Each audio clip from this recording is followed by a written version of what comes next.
Good evening, everybody, and welcome to tonight's stream.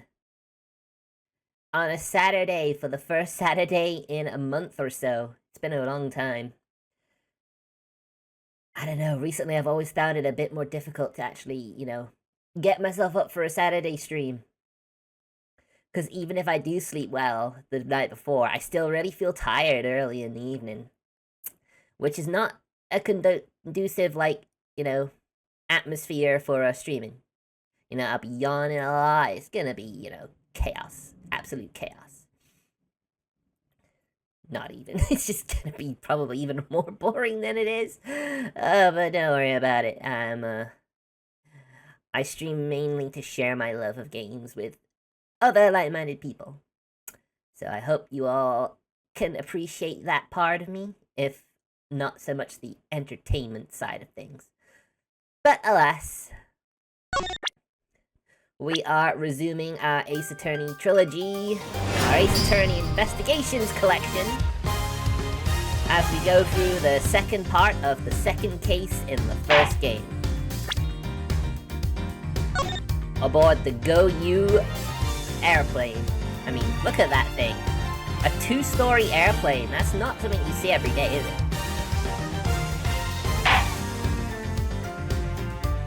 Alright, yes, we have to get off.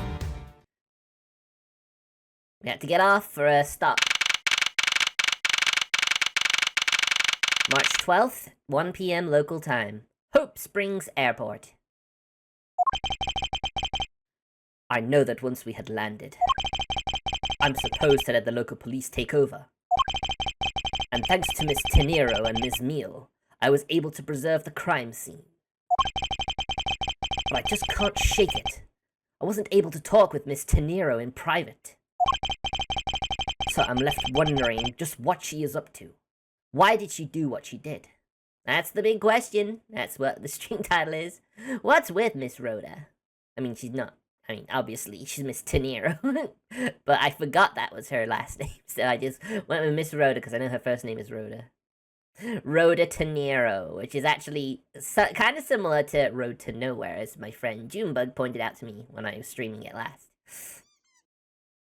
Oh, speaking of Junebug, hi buddy, how are you?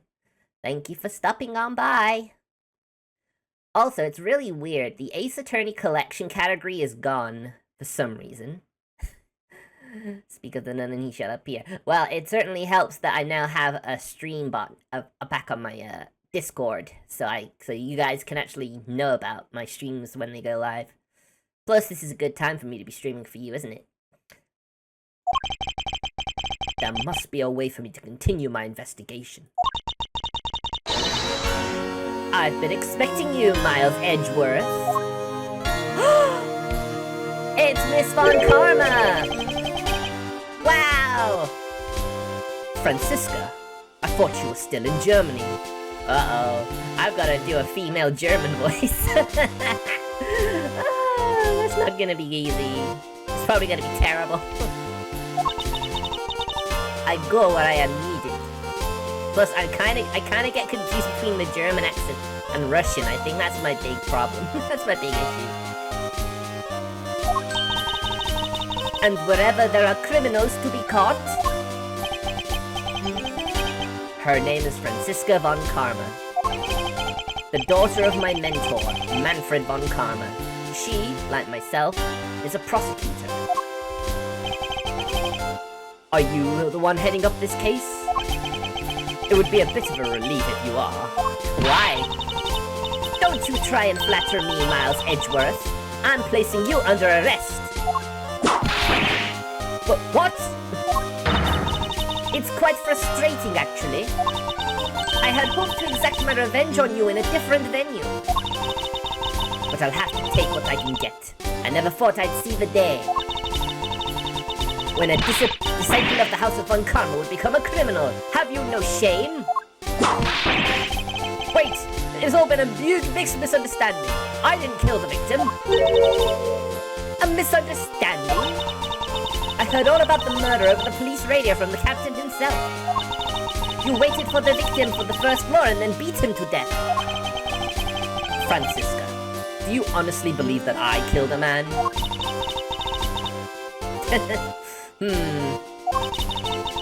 I suppose I should reserve judgment until after I have investigated this for myself. I can put your arrest on hold until then. That's as it should be. I don't need a lecture on how to perform my duties from you of all people. To be perfect in every way. The fulfillment of that creed alone is all I strive for. Well, I have my own creed which I must fulfill, so why don't we solve this together? I have to get going. The crime scene awaits. Don't you dare leave town. Trust me, I had no intention to. Detective Gumshoe! It's Gumshoe! Yes, sir. Too slow. Ow! Listen up. I am leaving you in charge of watching this man. Don't mess up, understand? Mr. Edgeworth, I'm supposed to guard him? A simple yes or no, detective. Yes, sir. Understood, sir. You just leave it to me. Miles Edgeworth. If you interfere with my investigation, I'll arrest you on the spot. Are we clear? Now then, if you'll excuse me. Well, she's certainly a hurricane, isn't she, when she passes through? Good to see you again, Mr. Edgeworth, sir. Boy, am I glad to see you're okay. Thank you, detective. I believe in you, sir. You can lean on me. I'll get you through this. I have to admit I'm a bit curious as to what the Francisca is up to. Maybe I should ask the good detective. Very well. In that case, I have a few questions for you. Why is he gone up there? Alright. Tell me what you know, Gumshoe. Gummy. The Gummeister. So how is the initial investigation going? We just shipped the body off to the coroner's office. And we're taking statements now, sir. That sounds like Francisca. She was always good at the quick responses to a case. I'd say she was, a little too quick, sir. Oh? How so? I rushed on over as soon as I got word from the affairs, sir. Or of the affairs, sir. But somehow when I got here, Miss Von Karma was already here barking out orders at everyone. It was kind of creepy, as though she knew there had been a murder or something. And had it come in advance to await your flight's arrival. That is sort of odd. She did show up rather quickly, and out of the blue. Plus, I still don't know why she's here in America. Ah, we are in America. In America.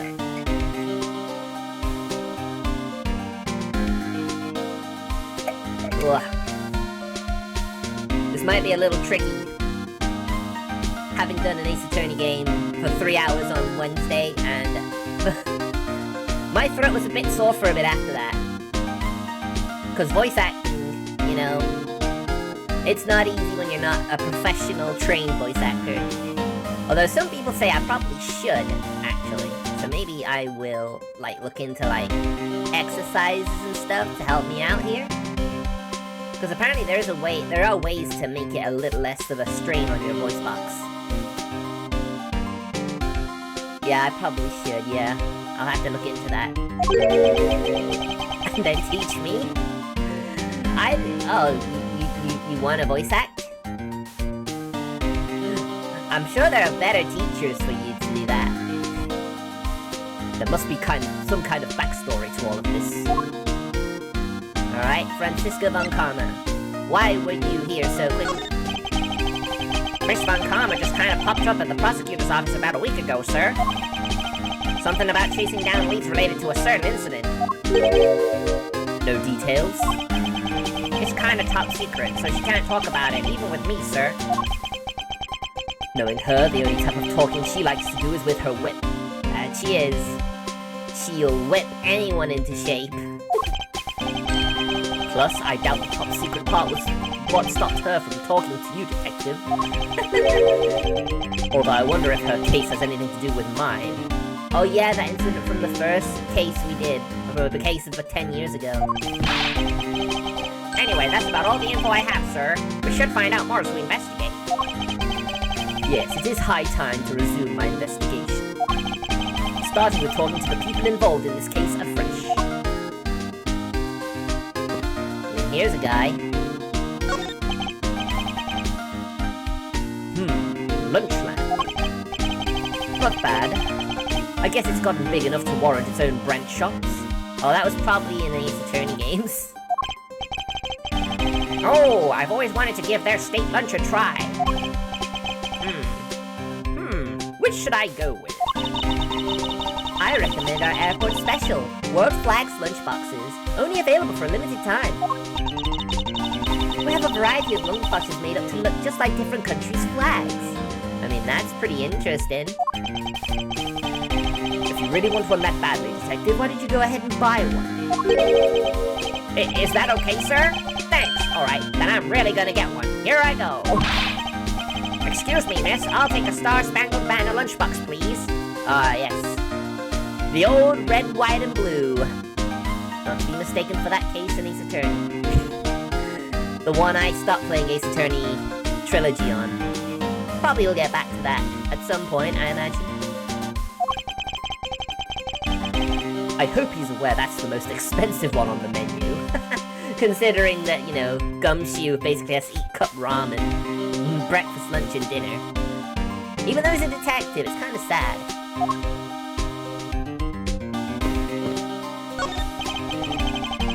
This man was in first class with me. He was quite shaken up by the whole affair.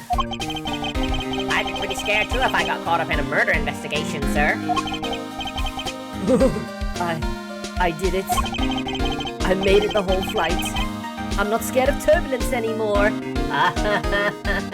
Of course. Excuse me.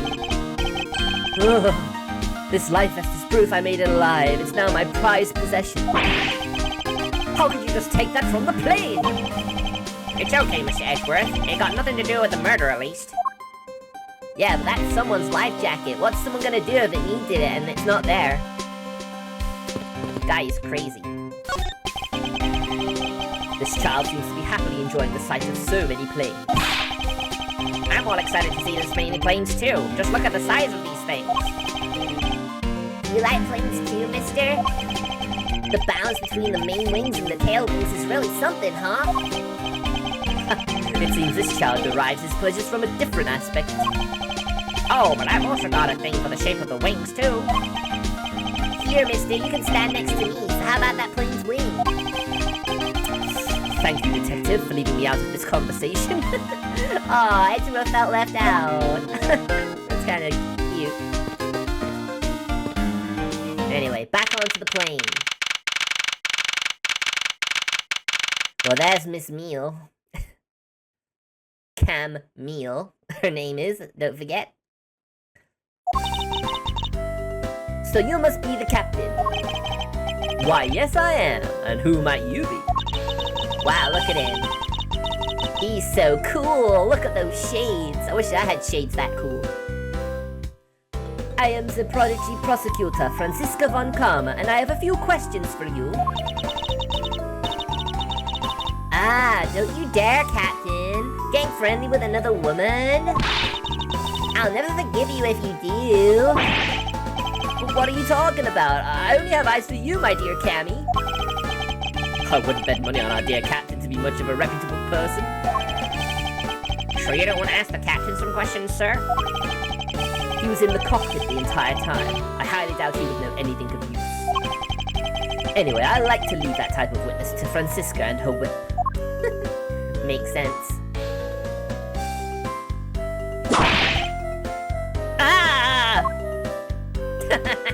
He just got wet. Don't mess with Francisca. Oh, look, it's this guy again. March 12th, 1:40 p.m., Flight G390, first floor lounge. Now see here. Ah! Sorry, sorry, I'm sorry! How long do you intend to hold me? It is impossible for me to be the criminal, I told you! Mr. LeBlanc. Oh, it is you!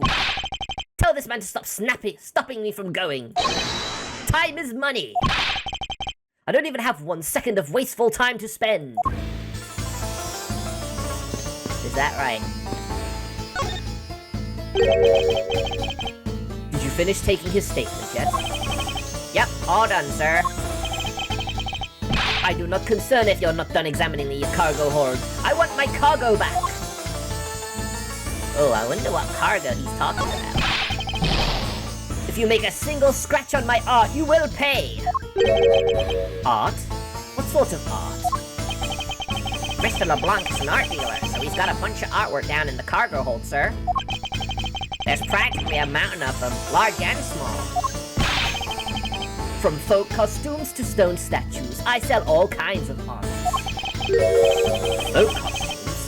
Speaking of which, Mr. LeBlanc's hat. It kind of looks like that other piece of cloth. Which piece of cloth is he talking about? Ah, this one. Mr. LeBlanc, can you please take a look at this for me? Oh, it's a Borgnian cloth. As I suspected, your hat is made of the same material, I suppose? Yes, of course. This fabric is so famous, orders come from over the seas for more. Ah, a world-famous export of Borginia. Its beautiful pattern has been soiled by blood. Then this is the cargo you were talking about earlier? No. My cargo this time is much many gigantic. You, detective, when can I have my cargo moved? You can go get your cargo back when we're done investigating, pal. The stubbornness of you police is no good. And it is no good that attendant refuses to exit the attendant's room too. That attendant. I wonder if he's talking about Miss Tenero. Hi, Abby. How are you, my little soft friend? I hope you're well.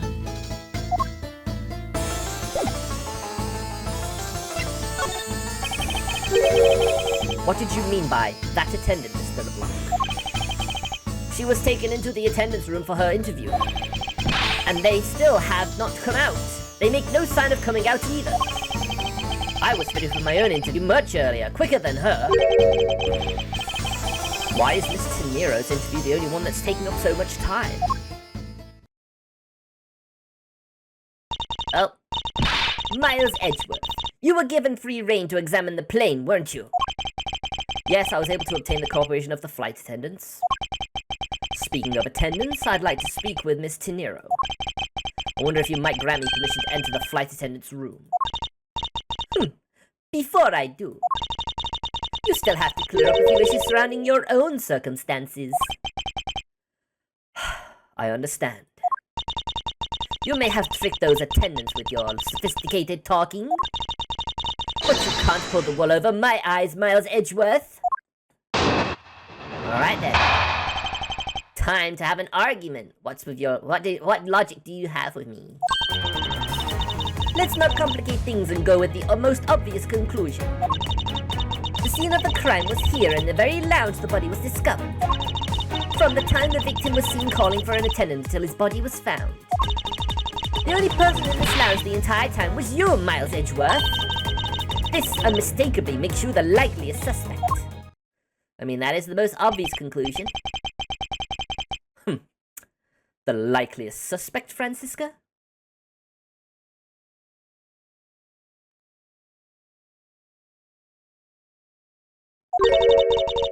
Do you have a problem with that? No, but it's not like you to use such vague wording. You're usually a bit more absolute. I'm simply trying to watch out for you. Or is my kindness too hard for you to comprehend? Wow, she's being nice. Thank you, but your leniency is unnecessary, for I will prove my innocence soon enough. If I want to continue my investigation, I'll have to break her line of logic fast.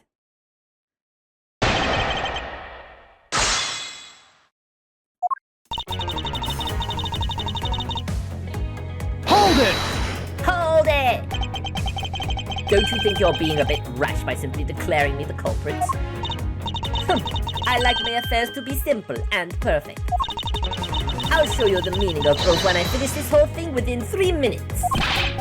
Hey, you can say what you're cook. Wait, You say that like you're cooking a pack of instant noodles. Meow! I won't allow even 3 seconds of useless testimony to be uttered in my presence. I see she still hasn't changed a bit. But I won't allow her to send me to prison so easily.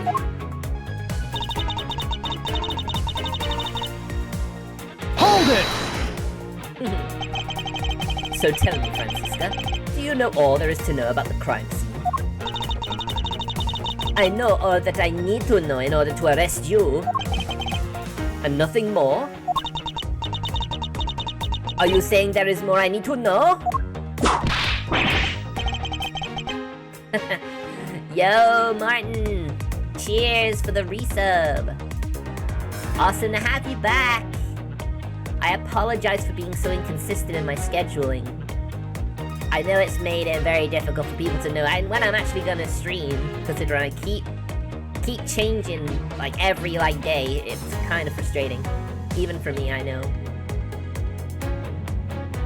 And yeah, it is out. Yeah, it came out last week actually. I like the new visuals, but I couldn't help but keep the sprite style in the overworld. Why is she gonna whip me, sir? Sorry, Scruffy. My hand must have slipped. It would appear that Francisca doesn't have all the facts in this case yet.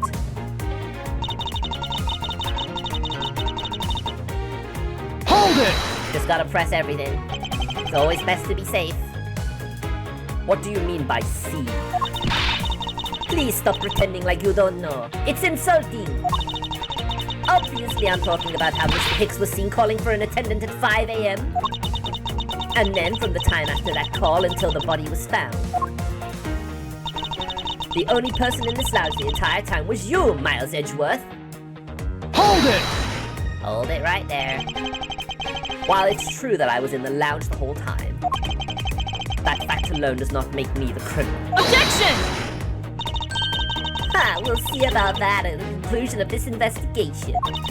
However, there is one thing that even you must admit at this time. Hold it! Normally, I would agree. Under the circumstances, I suppose I can agree that I am the most likely suspect.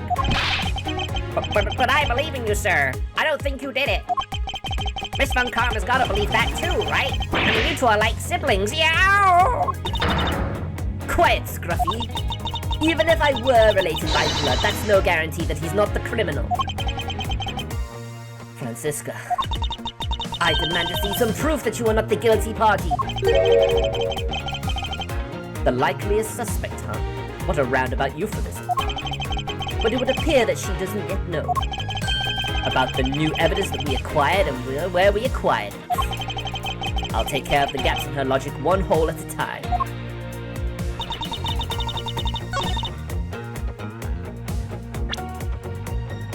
Obviously, we know that ain't true.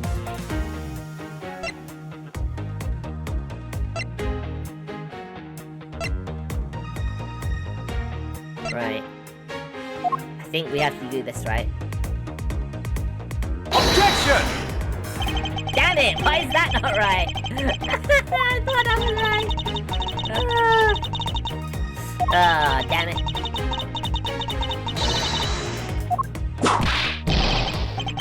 I mean, it says it came from the Fight Lounge and it's the murder weapon. Ow! Why did you whip me too, sir? Oof.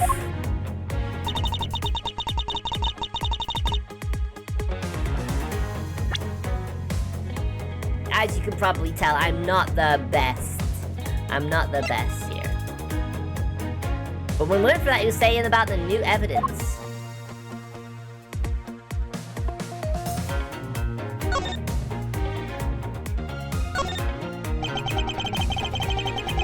For there to be this much blood on this piece of cloth, was the victim wrapped in it at some point? According to Mr. LeBlanc, this textile is fairly famous. What a waste.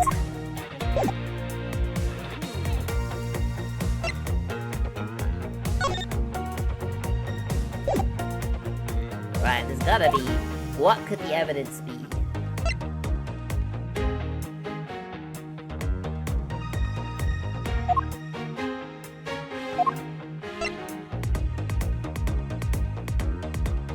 Is it that one? Objection!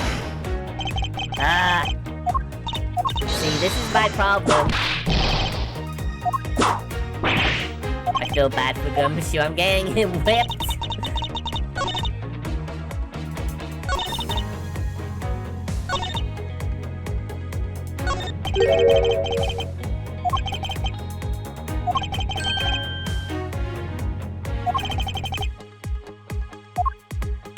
Alright.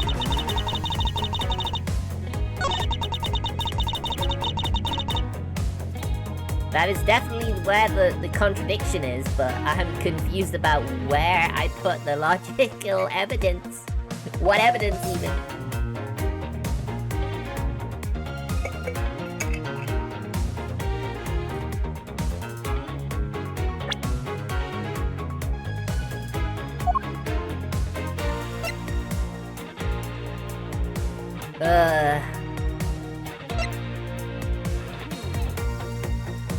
Objection! There you go, the transport, duh! Oh man, you feel so silly when you get it wrong a few times and then you pick the right one. And it's like, oh, I'm so stupid. It would appear that you did not have all the information you needed after all. And what does that mean? I found a nice piece of evidence just before I was forced to stop investigating. A piece that proves that the body was moved from a different location. The killer used this suitcase to move the victim's body. Meaning that the real scene of the crime is not this lounge at all. Objection! Now who's the one rashly jumping to conclusions? Excuse me? All you did was find this piece of fluff inside the suitcase. That doesn't prove that the body was moved. It could be that the killer simply chose that suitcase as a good place to hide the clock. I expected you would come to that conclusion. It would seem I can't escape that easily. You should know better than that. A Von Karma is perfect in every way. Ah, but did you know that the killer definitely wheeled the suitcase around at some point? Objection! As if there is proof of that. Isn't that right? You got wheel tracks and everything. Take that! The spilled grape juice in front of the elevator. Yes, and I'd like to draw your attention to this area here.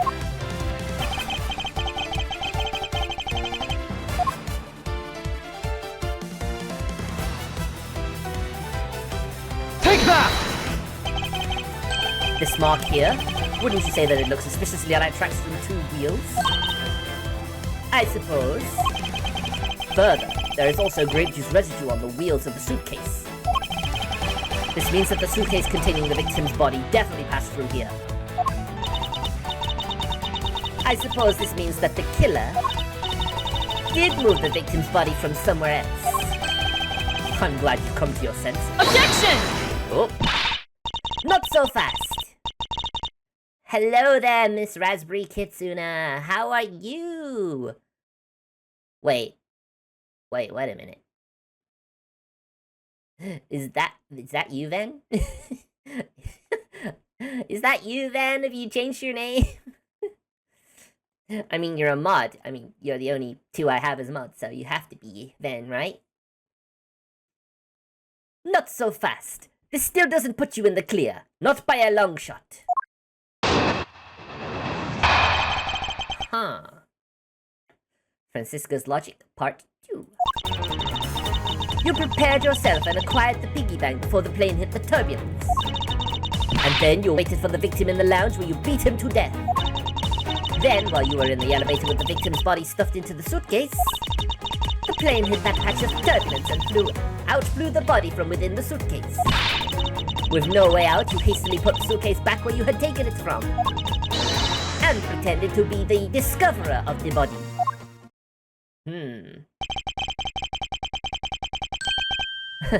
Not a bad bit of logic for something you thought of on the fly. Just what are you insinuating? How is my German accent, then? Is it any good? That I will show you exactly how flawed your logic is. No matter how strong of a face you put on, not even you can hide your fears from me. I'll expose the flaws in her logic in one fell swoop. Rebuttal.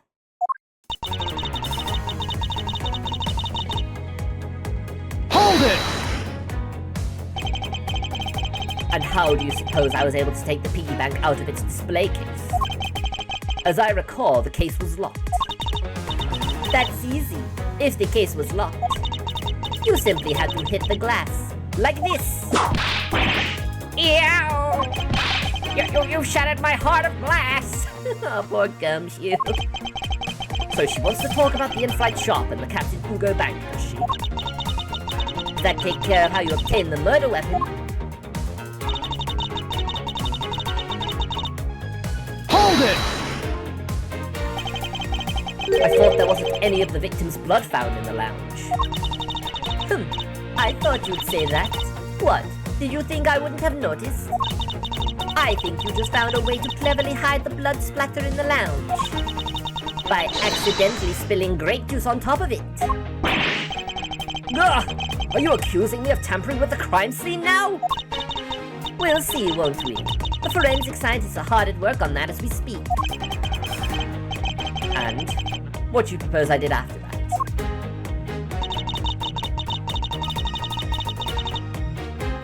Hold it! So I put the victim's body into the suitcase, and then, where was I headed, Francisca? That's pretty obvious.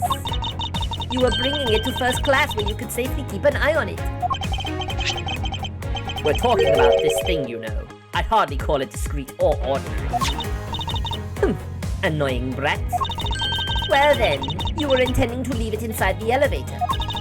But unfortunately for you, a wrench was thrown into your plans because...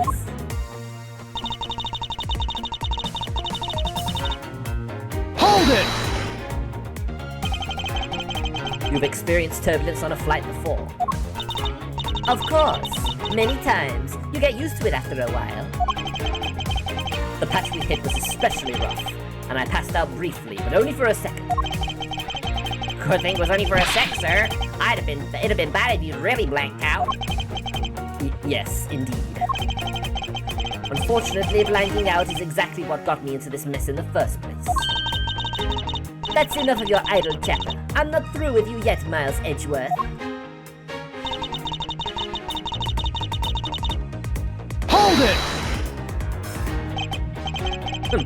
If I were really a criminal, do you really think I would be so easily caught? Objection!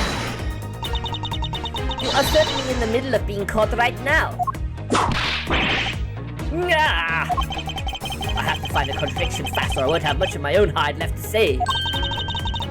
I have to say, you are looking rather caught right now. And I'll tell you exactly what you did after that. You loitered around in the lounge. Hold it! I didn't pretend to do anything. I really was the first to discover the victim's body. I suppose that's true. So then, you are yielding to my statements? Don't be foolish. I still insist that you are the killer, but... in that sense, you really were the first to discover the body to be dead. No matter what I say, she seems dead set on making me out to be the killer. Her logic is reasonably sound, and the large majority of it reflects the truth. But there is one point about it that is not quite right. Really?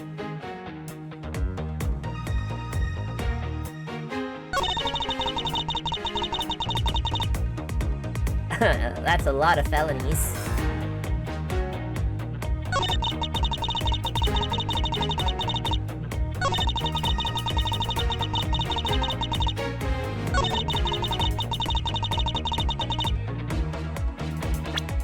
Let's take a look at the evidence again, shall we? Oh. After the turbulence. Wait a minute. Wait a minute.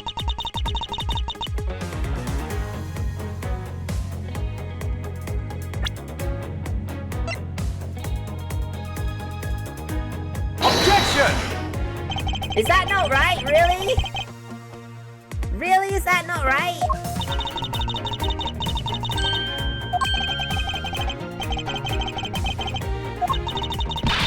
Ah.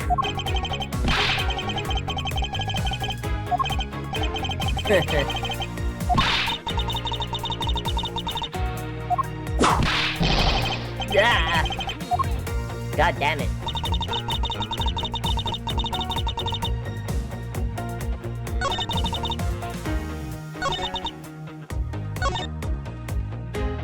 Alright, maybe that's it. It's that one. Damn it, why would I make such a glaring mistake? Objection! Damn it. I just saw turbulence and I'm like, wait a minute. I just present. No, it's wrong. Sorry. The fact that you took this piece of evidence into account in your testimony is to be commended. Your legal prowess is certainly something to be feared. Evidence and logic. Essential tools that those who would stand in a courtroom must learn to master. But what if there was a fake piece of evidence thrown into the mix? A fake? This Captain Ugo piggyback is just a fake. It is not the real murder weapon. What? The timing of when the bank was taken from the shop is important. And it was taken after the turbulence had occurred. But then, what about the blood on the bank? What do you make of that? Double them for attacking Gumshoe, which adds to attacking a police officer. Well, she's his superior, so, you know, I guess she gets a free pass for doing that. I assume it was added after the murder when the killer fabricated this weapon. When you get it this way, the killer basically did 3 things after the turbulence.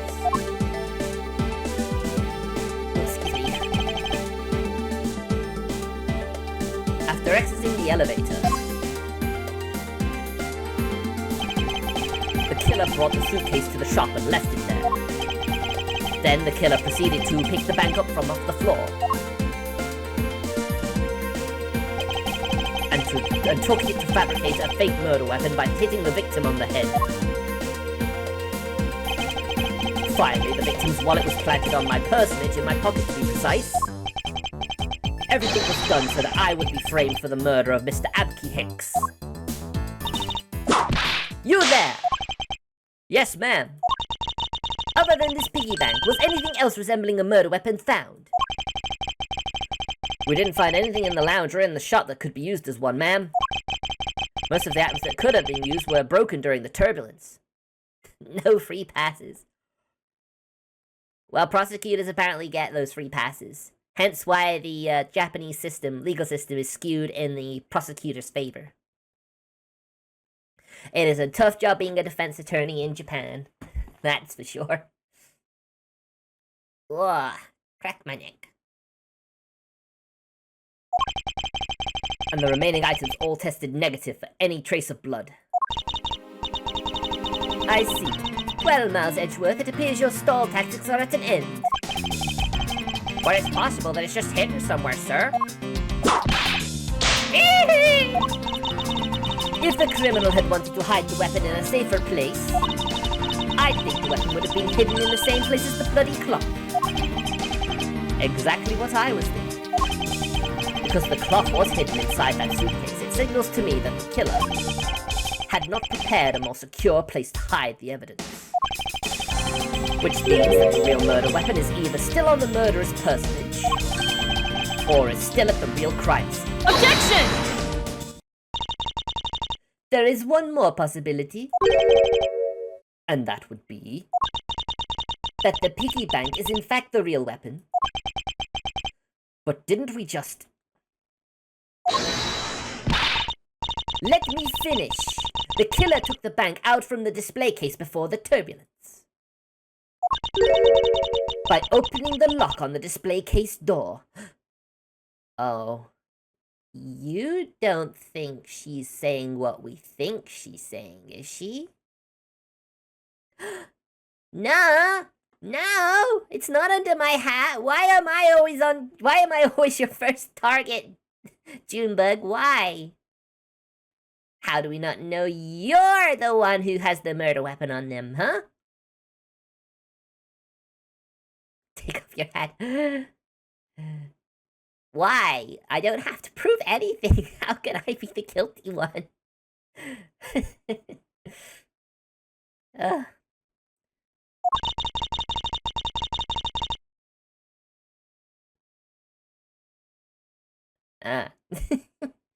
Fair enough. Oh, damn it. Of course I forgot Mix It Up. I keep forgetting Mix It Up.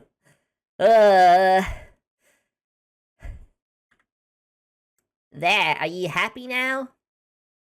What, you think my ahoge would actually do it? Ow! You did that on purpose, didn't you? You did that on purpose. You just wanted to bonk me. That's not fair. You can't do that.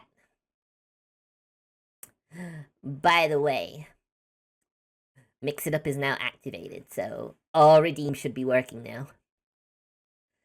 And it was at that time that the glass pane in the door was broken. I'd say that's a perfectly reasonable line of reasoning, wouldn't you? Let's see. So that means that the killer had the key to the display case. Francisca, the person you're talking about. Not so fast, I'm not finished. The person I'm talking about also committed another sin. She tricked the captain and granted you permission to conduct your investigation. Yes, it is the sin of lying. Ah. Speaking of which, I recall that you also wish to speak with her.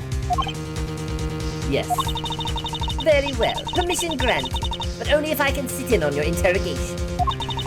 Do we understand each other? I have no intention of interrogating her, but you are welcome to accompany me if you so wish. Miss Nero is in the flight attendant's room. Let's move.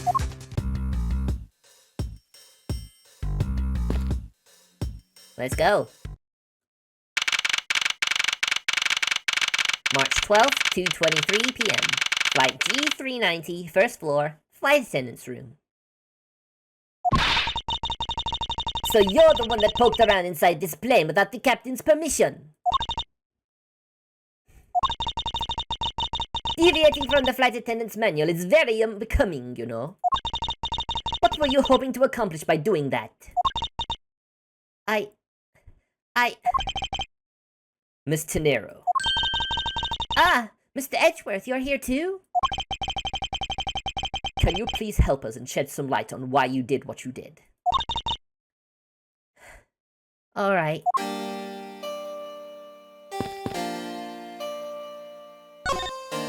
Here we go.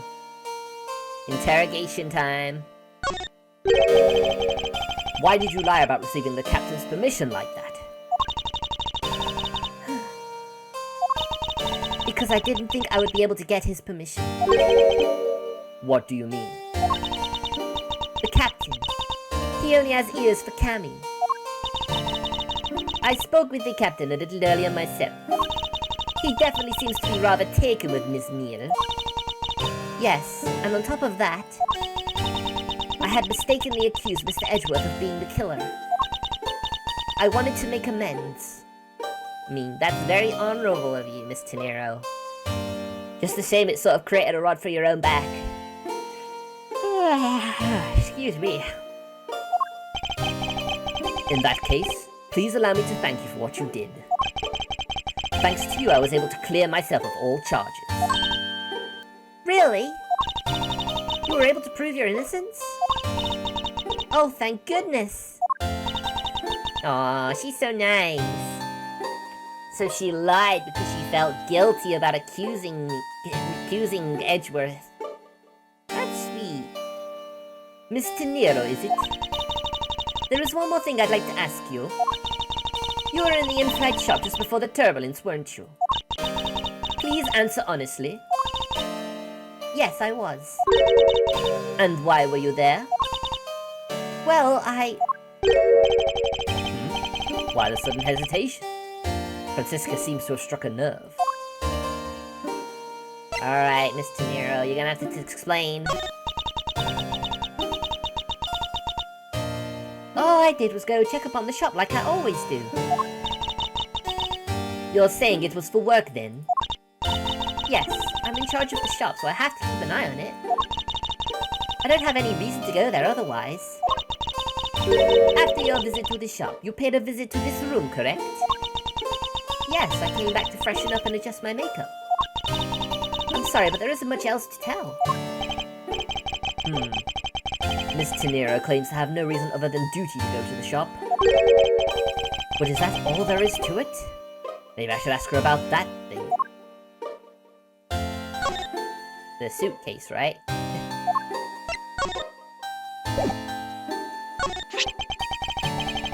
If you could please take a look at this for me, Miss Tenero. Oh, that suitcase! Yes, about this suitcase. You are the one who designed it, correct? And I think I figured something else out about it. This suitcase is the reason you went to the shop, isn't it? There's nothing you won't find out eventually, is there? Nope. Mr. Edgeworth is a very thorough prosecutor nowadays. He wasn't before, and that's why he kept losing to Phoenix. But of course now he has become an honorable prosecutor. If you can imagine such a thing, considering all the prosecutors in this game have been considered jerks. Trying to get guilty verdicts no matter whether the person is actually guilty or not. Won't you please tell me more about this suitcase? Yes, I was interested in seeing how the suitcases I had designed were selling. I know that as a service professional, I'm not supposed to care. But I really wanted to know. And I was glad to see that it was the last one there. Wait. The last one there? Oh, no. There were 2 suitcases when we checked. Huh? The last one there.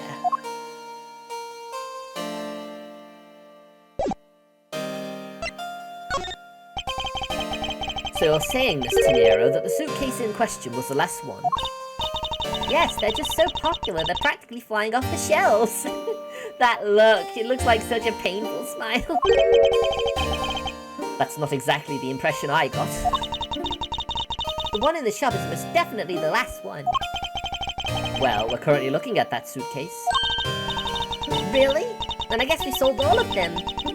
Thank you so much for taking care of the last one. Aw, Mr. Nero, it's not what you think. I didn't say anything about buying it. Then say you'll buy it. I'm sorry, I can't. But why? I think it'd go great with your complexion, Mr. Edgeworth. It really suits you. Aw, she's actually quite sweet. I guarantee it personally as a service professional. Well, that is, how should I put this, it's hideous. Aw, Edgeworth, don't say that. What? Maybe that was a bit too direct. Edgeworth, that was so mean. You didn't have to say it that bluntly. That was so mean. Dearie me. Moving on, my issue with the suitcases isn't the design. It's the number of them remaining.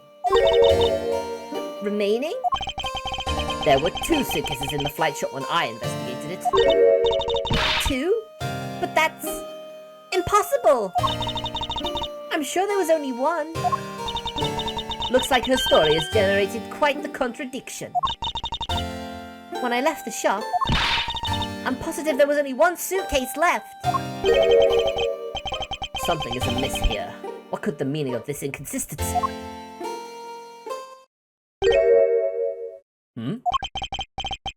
By the way, Miss Tenero? What is one of those suitcases doing here? That's... I thought you said that there was only 1 left.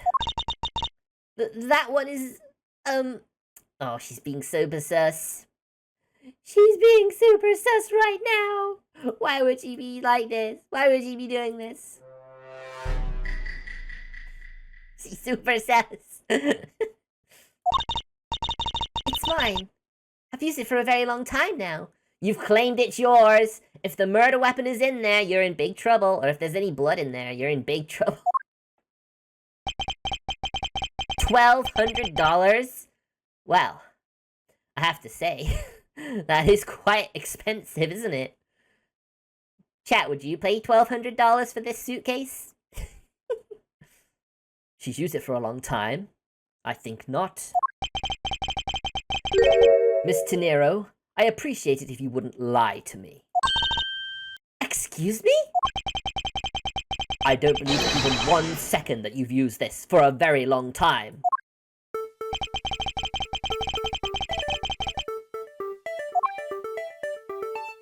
Probably the price tag, right? Take that! Yeah. Tell me, Miss Tenero, is it also your habit to keep the price tag pristine on your suitcase? Ah! What is the meaning of this? Why would you lie about a suitcase? Despite having faith in her design sense, the sales numbers made her cry bitter tears. The truth is becoming increasingly clear to me. Miss Tenero, I think I understand. I know what you are trying to hide. Now then, this suitcase was originally in flight shop, right? Seeing as how the price tag is still on this suitcase, one can only assume it was out on the floor for sale in the shop. And the person who brought the suitcase was...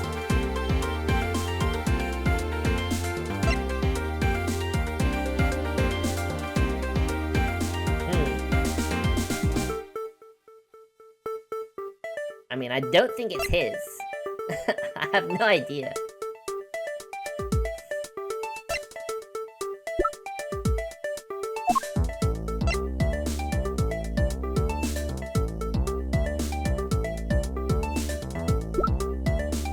Do you think it would be him?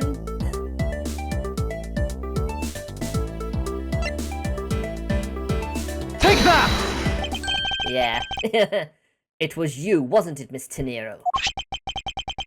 I hate to say this, but the suitcase that you designed, it hasn't sold very well, has it? You saw how poorly this design that you poured your heart into was selling, and were deeply hurt. That's why you wanted to make it look like it was selling by buying it yourself. Isn't that right? Then, the reason you went to the shop and came back here was... I'm sorry. All I really have is my job. I was so overjoyed when my design was chosen. I thought that maybe I had finally accomplished something. But the suitcases didn't sell. It's because of the design, isn't it? All because it's, as you put it, hideous. I can't say they chose a great place in which to sell them either. Yeah, why would you sell it somewhere where people already have their luggage packed? It doesn't seem like a very wise place to do it to me. Take it to a supermarket or something.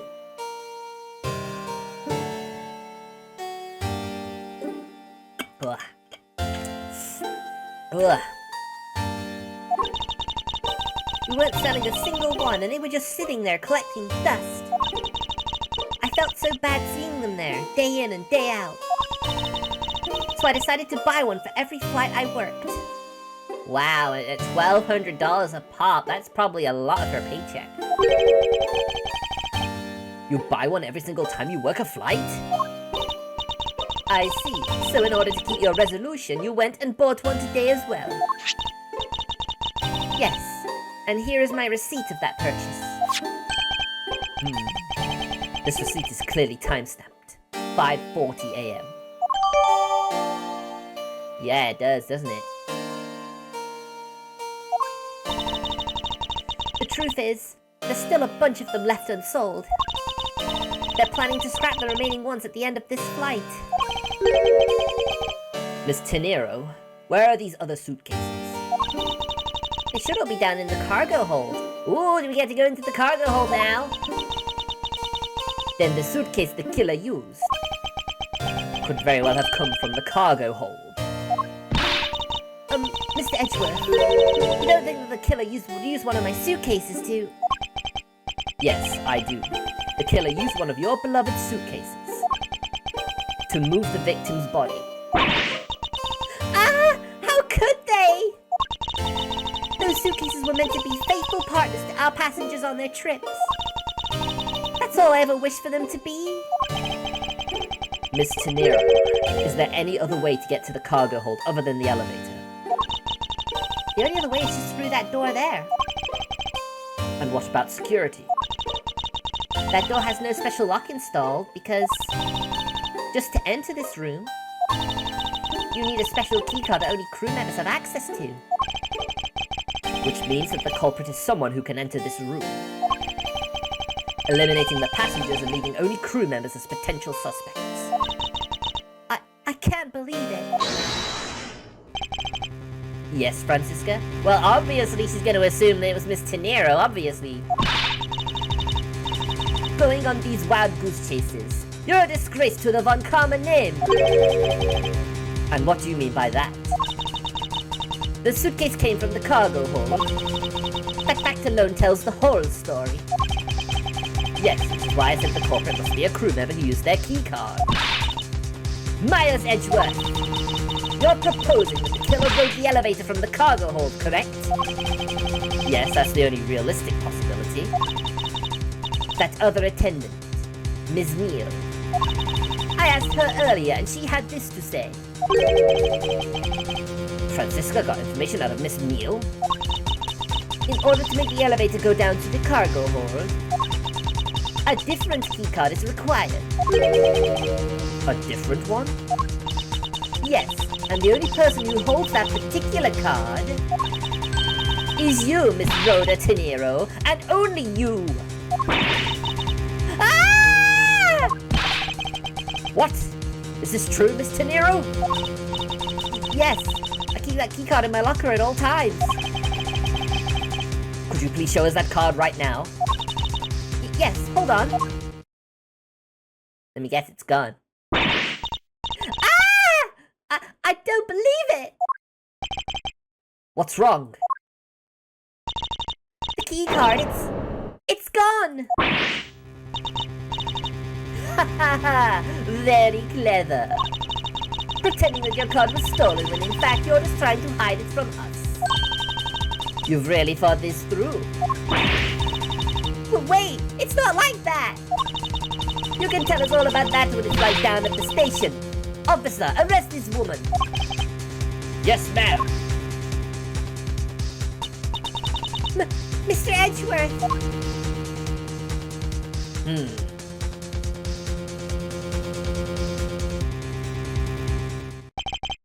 Yep, of course. Of course. The only other person then who could be, other than her, must be a certain other flight attendant, right? What's wrong? There's disbelief written all over your face. Francisca, I know that you are the lead investigator on this case, however. Hold it! Don't even think about wasting any more of my time.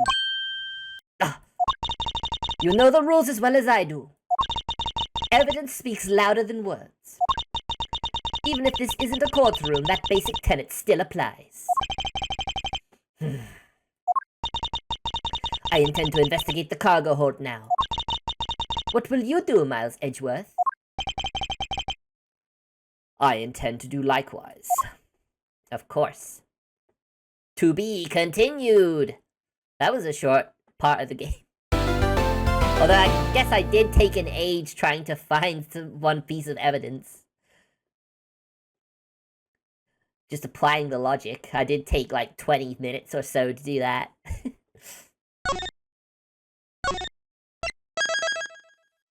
Alright. Ladder. So this is the final part of the game. I don't understand. Why am I always the one under suspicion? Why? March 12th, 2:52 p.m. Flight Jeans 390, lower deck, cargo hold. Wow, so this is the cargo hold, huh? This is like a kid in a candy store. In a sweet shop, even. It's so big!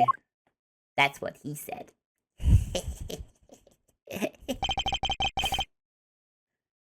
This plane is a special model. It has both a super large cargo hold and the ultra luxurious first class seating. So this is the real scene of the murder, and would you look at that, there's a suitcase missing. Suspicious. I mean, that would explain why that suitcase didn't have any stoppers on the rollers. There is certainly a high probability of that, which is why we are here, correct? Okay, let's get investigating, sir! Alright, let's go. Flammable. All sorts of boxes are piled up here. This one says flammable, and this one, it says pharmaceuticals. This one says, for exorcism use only. That's probably a reference to the channelers. Just what kind of operation is this airline running? That one's mine. Why would it be here? You weren't on this flight, were you?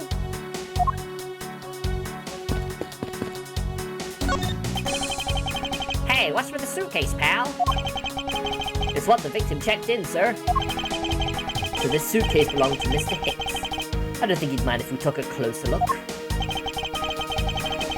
There's nothing out of the ordinary in here, sir. Wait, a file? He gets around by snail mail. Wow. That's interesting. And there's a photo of Miss Von Karma in it, sir. It looks like a profile on Francisca. Huh? What, why? Yeah, exactly, why would he have those documents? How very curious. Why would Mr. Hicks have had a file on her? What's under the tarp? Bed sheets. Oops. I hate how easy it is to misclick. Keeping track of this many pieces of cargo must be very taxing on the cargo crew. Ooh, excuse me. This sure brings back memories of when I worked as a part-time mover, sir. By the look in his eyes, he's waiting for me to ask about the rest of the story. But no matter how he pulls on the puppy eyes, I have no intention of doing so. Aw, come on, Edgeworth. Give him a break. Holy suitcases, Mr. Edgeworth. It's like an all-you-can-eat suitcase fair. These must be all the leftover ones they couldn't sell. The ones the company is planning to dispose of after this flight is over. This paint job is really cool, don't you think? It practically screams artsy. Oh, why not purchase one then? I'm sure it'll bring you much happiness. You think so? Then maybe I will. Let's see here. $1,200? I think I'll pass. And Miss Tenero wonders why they don't sell. You'd need 2 jobs just to buy one. Fair. Although, it definitely looks like one is missing. What's this brittle substance I'm stepping on? It's a bunch of glass fragments? From the display case, right? Yeah, that's probably where it is.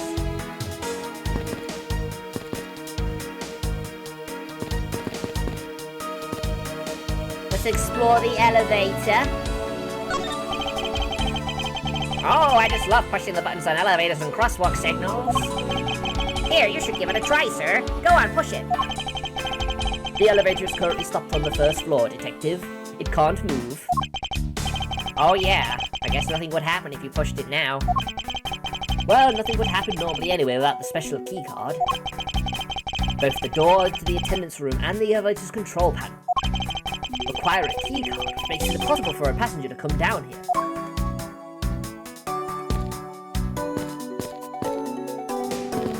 Right.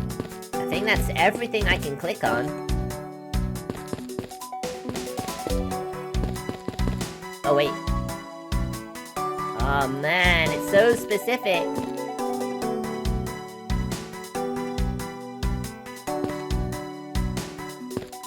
There you go. I can use the arrow keys as well.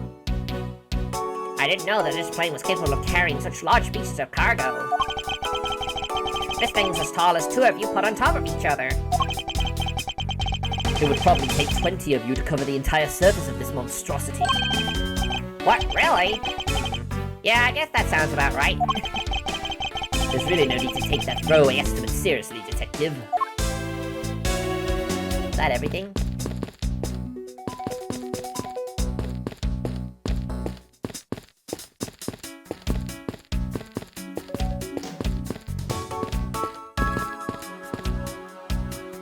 Alright. Have you noticed anything strange happening around here? No, sir, I haven't noticed a thing. I'm not sure that he meant to sound so oblivious. Maybe.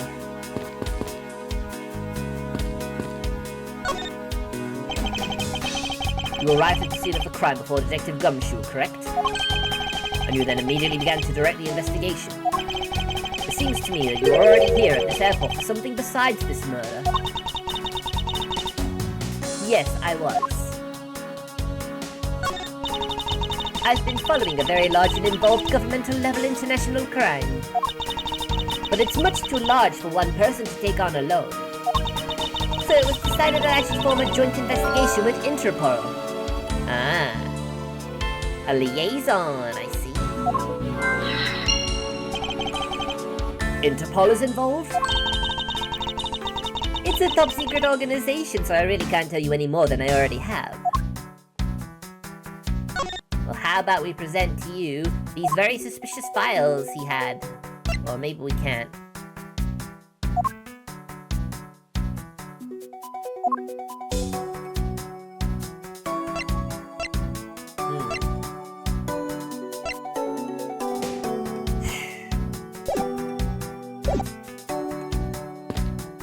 Or maybe it's logic.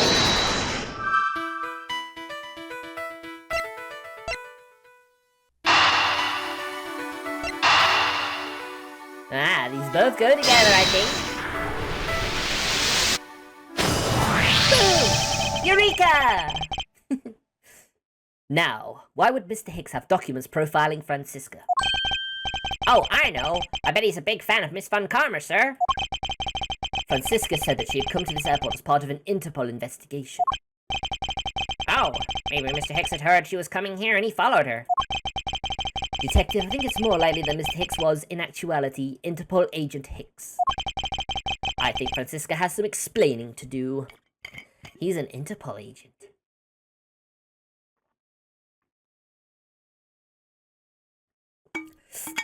Fascinating.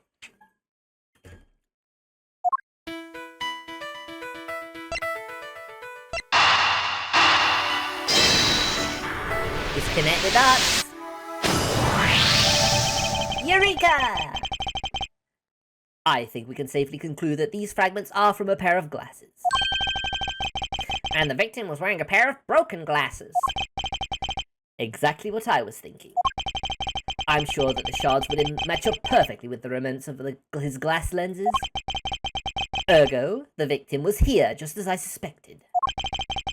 So you're saying that the real scene of the crime was here, sir? Isn't that what I've been saying for a while now? Oh, is it? I didn't know that. Perhaps a bit early to draw that conclusion. However, I believe that the probability has just skyrocketed considerably. All that's left is to find the murder weapon.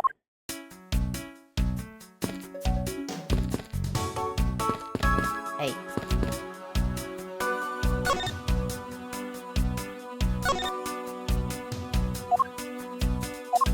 I guess we still can't present that stuff to her. Oh, wait, there you go. There's another option I missed. You came to this airport to rendezvous with the victim, didn't you? Nonsense! What are you talking about? We found a profile detailing information about you and the victim's luggage. I suppose it was prepared for him so that he could recognize you when he landed. Which makes him not Mr. Hicks, but rather Interpol Agent Hicks. Isn't that correct? I should have known you'd figure it out, Miles. But it looks like they got to him first. So you really did come here to receive an Interpol agent? Then? Yes. Agent Hicks was on the trail of a very large international smuggling ring. He went undercover to investigate this crime. And it was I who put him on this case. I was supposed to receive a call from him on his cell phone once he had landed. I never expected to receive a call about his murder instead. I think we have now pretty definitive evidence that Agent Hicks came down here to the cargo hold. But what was he doing down here, sir? There's nothing but luggage. Oh, I get it. Maybe he forgot something in his suitcase and came down to get it. Ow! Agent Hicks came here for a work-related reason. Of that I'm sure. Yes, I'm sure he was here to investigate the smuggling operation he was observing. Francisca, do you know exactly how he intended to pursue his investigation? No. Unfortunately, I was going to find out from him after he landed. I see. But this raises another question. A normal passenger can't access the cargo hold on their own. Agent Hicks must have identified himself to a member of the crew and entered the cargo hold with that person who let him in. Yes, and then he was murdered here.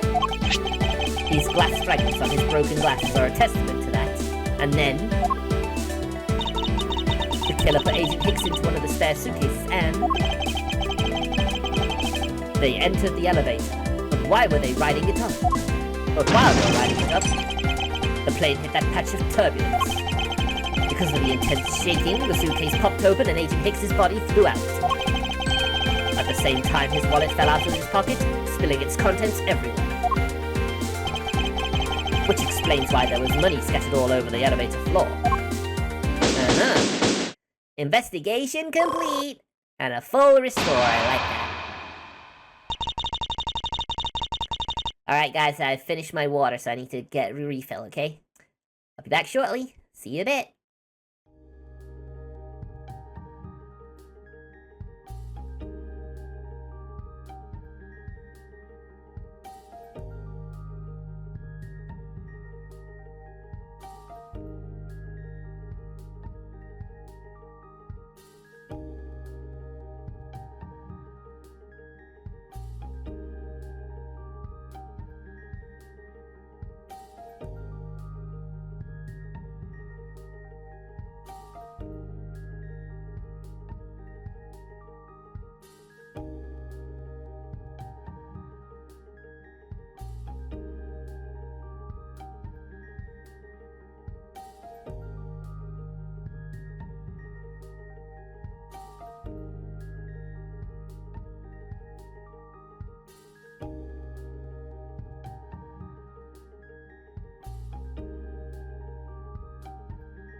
Thank you guys so much for waiting.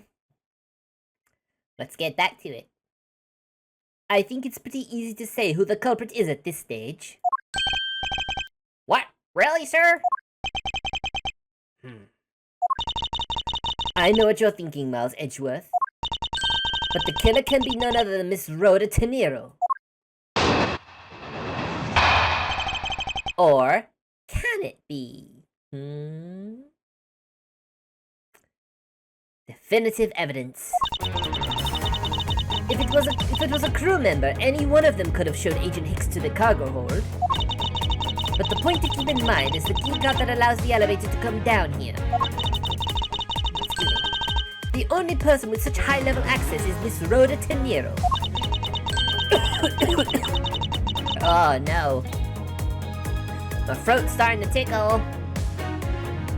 I'd say that's a pretty decisive piece of information, wouldn't you? I know what she's trying to say, but I'm not certain it's as simple as that. Most definitely not. Hold it! Hold it! That might be true, but then it could be anyone, including Miss Neal or even the captain. Don't be a fool. A plane without a pilot in the cockpit is like a horse without a rider, crop in hand, much like Scruffy over there. Yeah! I can't disagree with her on that. Detective Gumshoe does always need a guiding hand. Very well. And what about the other flight attendant, Miss Neal? Ha! I thought you might ask about her. But the point to keep in mind is the keycard that allows the elevator to come down here.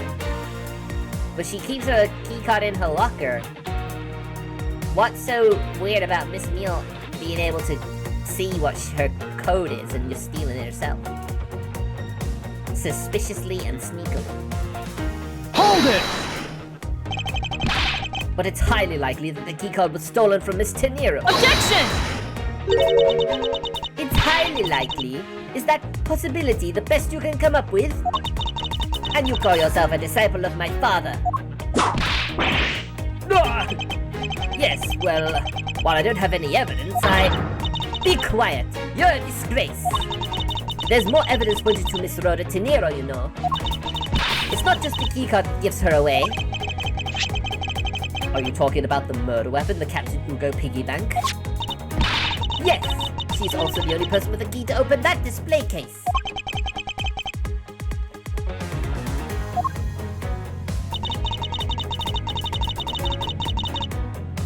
Hold it!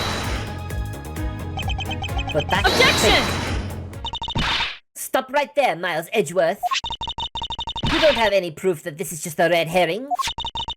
If you must keep on insisting that it's a fake, then what is the real murder weapon and where did it go? Ugh. Speechless, I see. That's not a surprise. After all, you know that we searched the entire cargo hold and came up empty-handed. There must be a way. There must be something that can help you rule out the piggy bank as the murder weapon.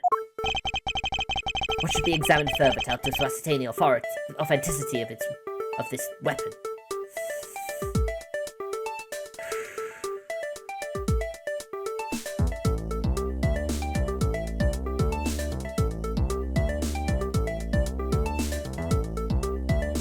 Do you think it has to be the piggy bank? Because from what I could tell, I didn't have any blood on it.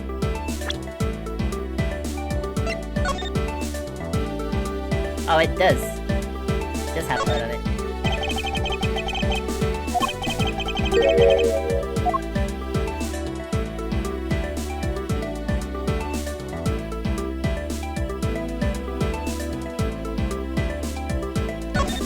Let's just examine this thing a bit more.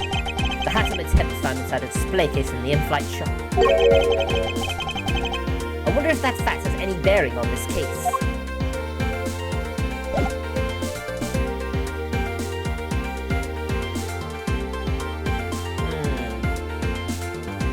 Maybe it does, maybe it doesn't.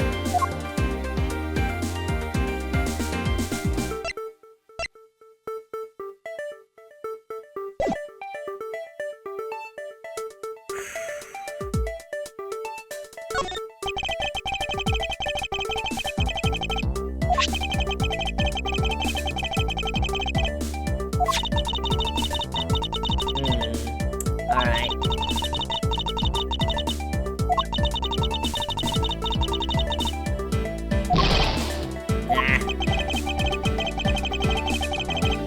Another way.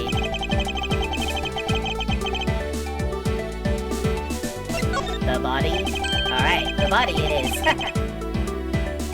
Sorry, when I know I've got the wrong answer, I don't feel like reading it out aloud. I just think it's just a needless thing for me to say. You can read, you can see it. Unless you think I should read everything. In which case from now on I will if you want that.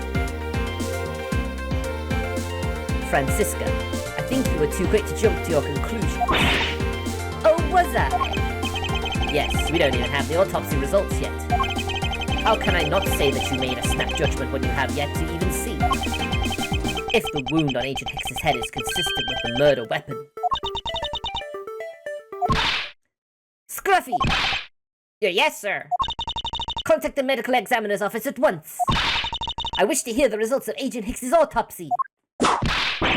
Yes, sir!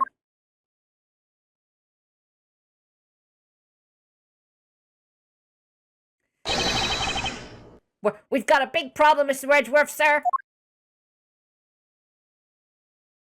I don't like the sound of that. What is it, detective? They're still doing the autopsy, but they said that they already know this one thing for sure. Report now! The doc said that it's one giant bruise from a beating from his shoulder down to his mid-back. From the victim's shoulder to his mid-back? He was beaten over such a wide area? Well, I'd say maybe it's a sign the killer had a grudge against Agent Hicks. It wasn't just his head. The killer went all out and hit him multiple times, sir. Oh, damn. He had lots of wounds. Scruffy, what is had a grudge against Agent Hicks supposed to mean? Well, that's, Was the wound on the victim's head consistent with the murder weapon, detective? Oh, well, they said they were still looking into that, sir. You're completely useless! Yow! Now come on, that wasn't Gumshoe's fault. Sir, I told you already you can't go down there! No, you remove yourself from my way! What is all that racket? Well, of course it's Mr. LeBlanc. My luggage, my cargo, they're mine and I demand you return them to me. We're still investigating the cargo hold. Please understand and have a little patience. I suppose there is no choice. Finally, I think he gets... Hey, what are you... You have left me no choice but to use strong force! Ah! You won't get past me! To be continued.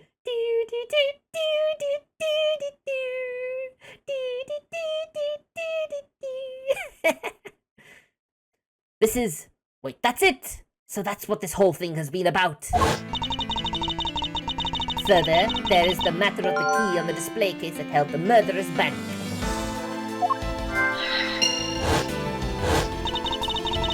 After all, you know that we'd searched the entire cargo hold and came up empty-handed. Oh man, logic! The doc said that it's one giant bruise from a beating from his shoulder down to his mid-back. My goodness. Ha!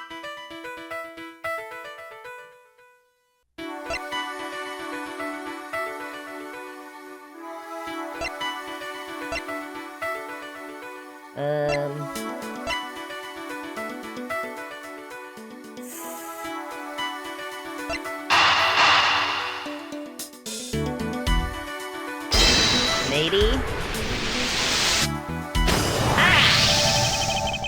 Allegedly, the killer struck the victim many times over, which is why there is extensive bruising over such a wide area. But is that really the correct conclusion to draw from the evidence? The bruise from his shoulder to the middle of his back is one continuous mark, which is more suggesting of a single blow to the back. He fell off the railing on this part. Eureka! That's it! If that's the case, then the piggy bank is much too small to have caused that. Therefore, the murder weapon must be something far bigger.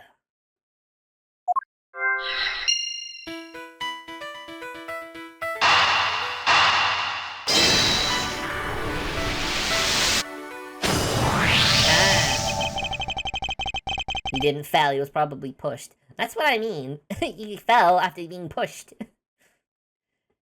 If we're looking for a rather large weapon, you'd think it would stick out. But so far we haven't found anything that resembles a weapon of any sort. Perhaps, just perhaps, it's something we all overlooked from the very beginning. Because normally it's too impossibly big to be taken into consideration. What was that all about? Was he trying to jump his way down here? Francisca! What? What do you want? People fall when they are pushed. That is very true. I found it, Francisca. I found the real murder weapon. You did? He really jumped. We didn't realize it until now, but the answer has been right in front of us this whole time. He might be hurt. We should go check up on him, sirs. We're too busy. Not now, Gumshoe. We're solving a mystery. There's that pompous attitude of yours again. You should learn to drop that habit. This coming from a prosecutor with a habit of whipping everyone she comes across. Anyway, if you really are the prosecutor, then you'll back yourself up with evidence. You two aren't listening at all, are you?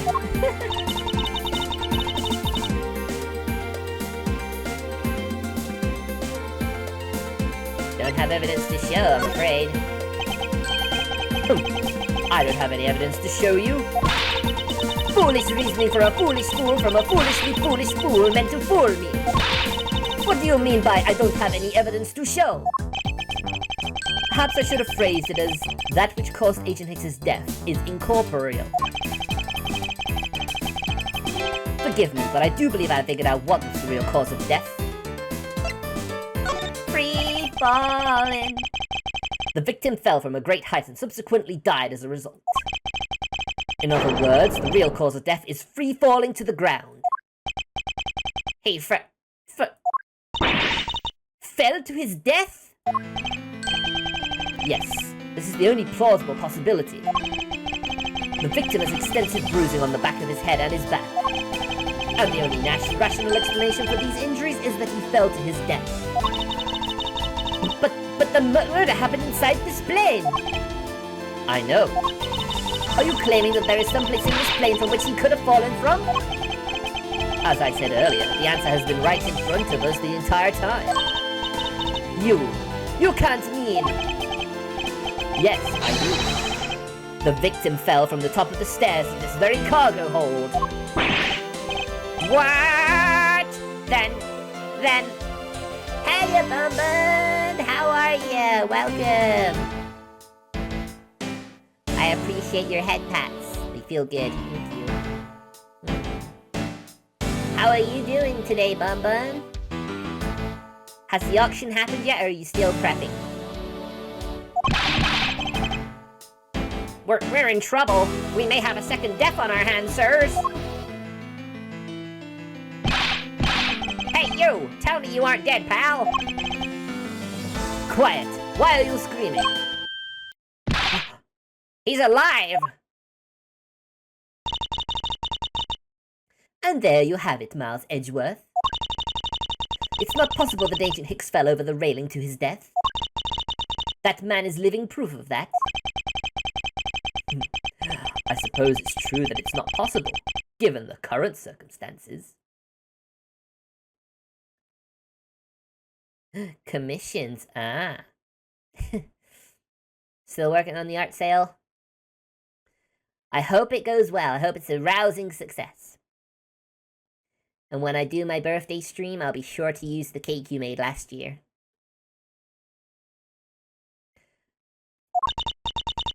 The current circumstances? What is that supposed to mean?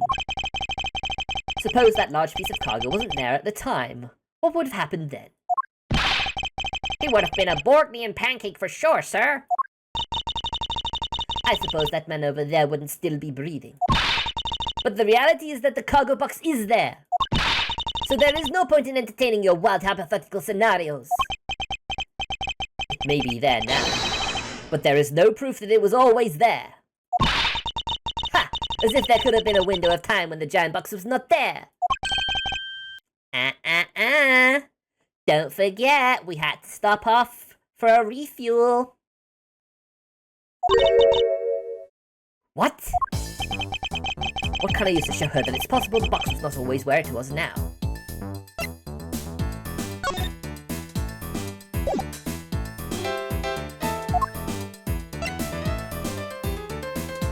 Take that! You refueled in the Republican of Zhengfa?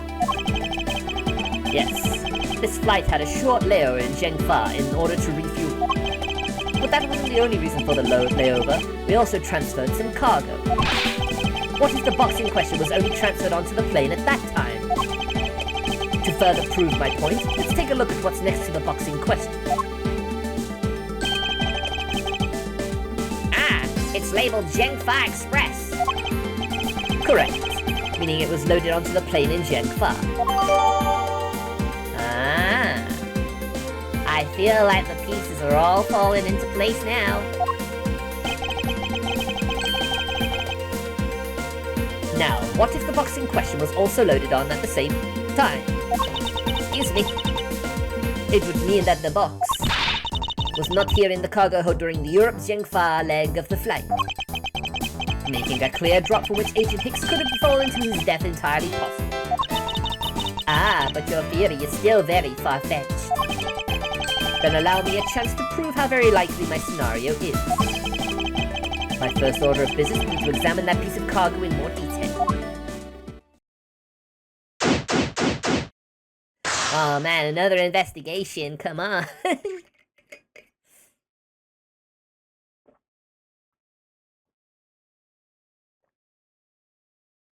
Ah, ice cold drink gives me a slight relief of my throat soreness.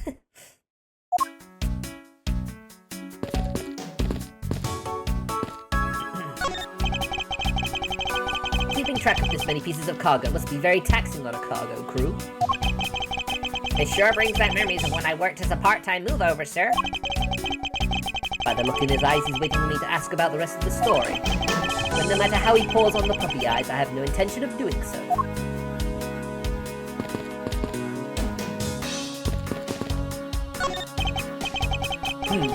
This is a rather large piece of cargo.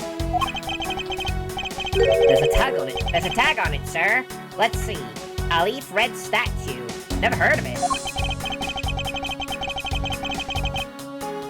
Damn it, Martin. Although I can't say I didn't miss that. Nor I, but all I care about is if we can prove it wasn't here at the time of the crime. Then let's get investigating, sir. I love how they just use the foreign language, just loads of random symbols. Too late. Look here! Do not go about touching my possessions without my permission. Ah! Don't rush up to me like that, pal. Blah, blah, blah, blah, blah. Don't rush up on me like that, pal. So this belongs to Mr. LeBlanc, does it? I have to see what else I can find out from him. What the? I didn't click that, did I?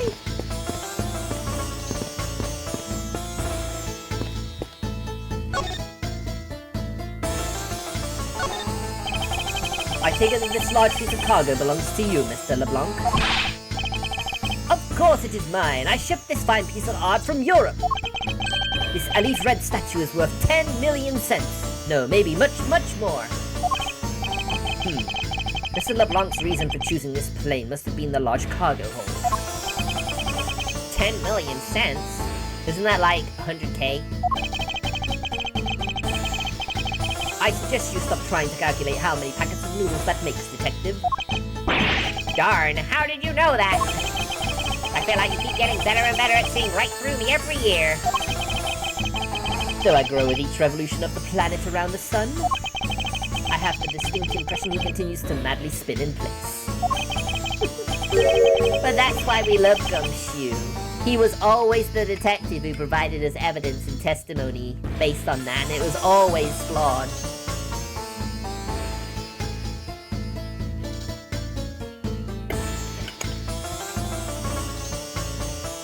Hey, Mr. Edgeworth, so that 10 million cents, is that in euros or in dollars?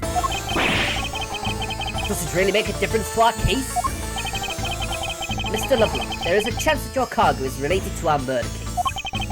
I was wondering if you could allow us to examine it a bit closer?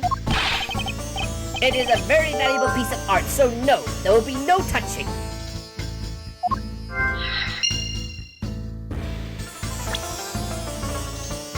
Yeah, that don't add up.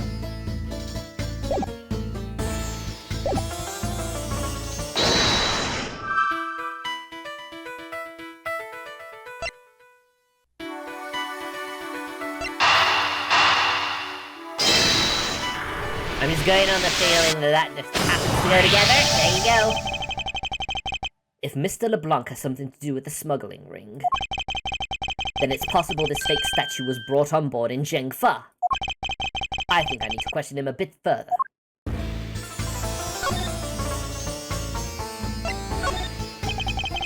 About your statue, Mr. LeBlanc. Yeah, I didn't think it'd be 100k. Thanks for the clarification and double confirmation, Martin. I wonder if it might be a fake. Well, what? How dare you say my art is fake? I suspected your statue might be the target of an international smuggling ring. Don't say such fantastical things. Those thieves would not dare.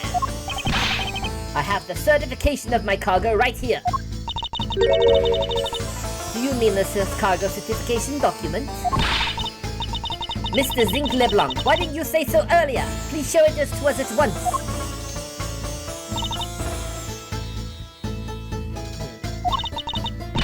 I can't read this. What does it say? It says as plain as day the cargo was put onto the plane in Europe. And there you have it, Miles Edgeworth. Too bad for you. The statue was brought on board in Europe, just as the statue states in the certificate. No, that's... Which means that there never was a window of time in which the statue wasn't sitting there. Damn it! I respectfully disagree. We can't discount the theory until I see the statue for myself. Then you can have your wish. Look at it yourself and see I am right. This. I know I've seen this somewhere before. This is the Aleph Red? It gives off such a feeling of art. I can practically smell it. This statue has a high amount of historic value. After it was unveiled at a museum in Europe, I brought it to this country to exhibit it. I love how worth 10 million cents. I believe a closer look is warranted here. Let's go. So this is the infamous Aleph Red statue. Wait a minute. There's a stain on this. You think it was a blood stain? What is it, Mr. Edgeworth? Did you find something? There's something wrong with this picture. We should examine it in more detail.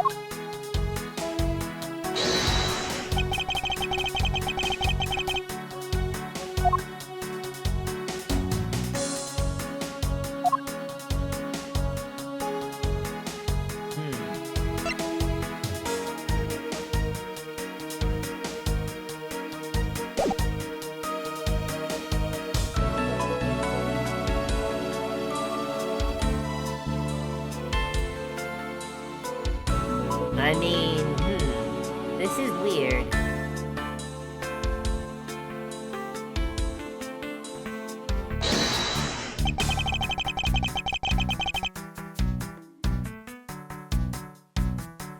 I can't use this as a weapon. It wouldn't fit in my hat anyway. The bloody rag, you actually...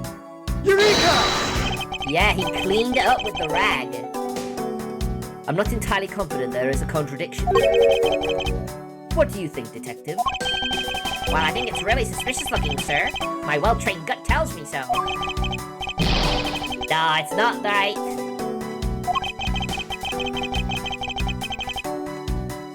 How come when I answer competently, you take that to mean we're off course, sir?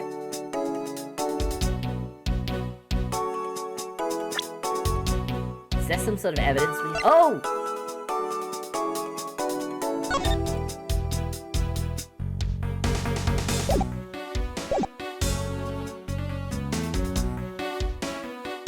Right, okay. Does the statue look different?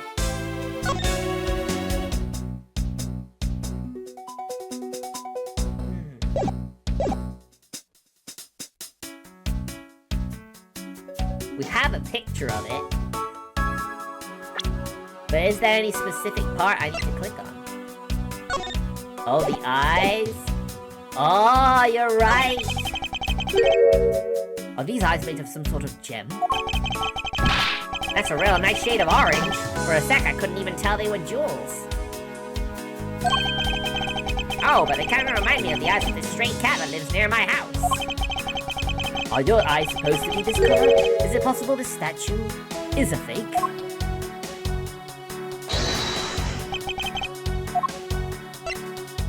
Eureka! Eureka! These eyes are awfully orange, don't you think? Yeah, I'm pretty. They remind me of sunsets when I was in grade school, sir. I don't think you see what I'm talking about.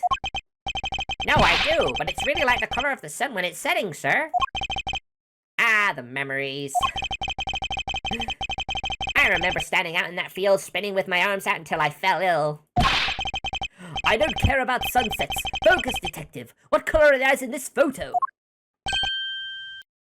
Huh? Ah! Sir, they're red! As I thought, this statue is a fake. Mr. LeBlanc. What do you want? Do you know I am a busy man? I allow you 2 seconds for your answer. Wow, so much time. The Elaphant statue. I suppose this is your pride and joy, is it not? It is the biggest trophy on this European trip. Do you know why I wanted to possess this statue? The trigger started 17 years ago. Better grab a chair, sir. Sounds like this is gonna be a long story. Mr. LeBlanc, I regret to inform you, and you have my heartfelt sympathy, but... What is that? Sympathy? For what? You'll see. I'd like you to compare the eyes. That large fellow there has very bright and pretty eyes compared to you. I wasn't talking about the two of us. I meant the eyes of the statue in front of us and the one in this photo. Why the sudden yelling? Now then. Oh! It is a photo of the statue on display at the museum in Europe. No! Ah! Now do you see, Mr. LeBlanc? The statue before us is a fake.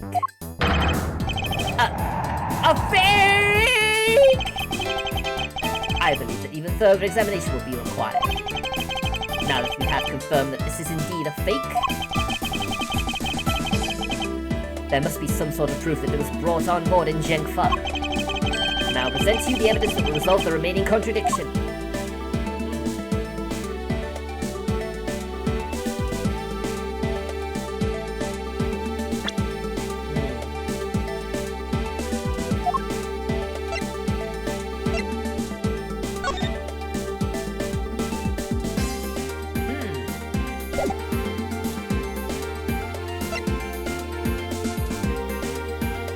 I love how the description of the statue changed. Fake piece being shipped by Mr. LeBlanc. Not worth a cent, let alone 10 million.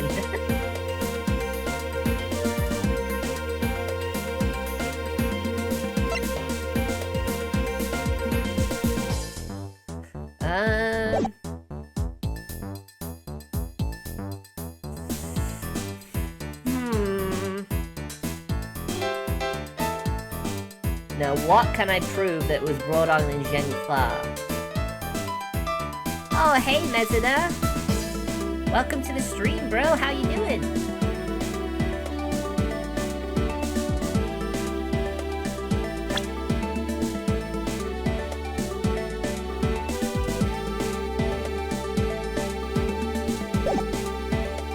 Oh.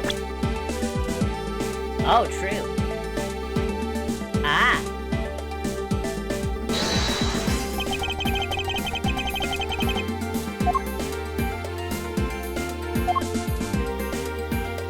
Eureka!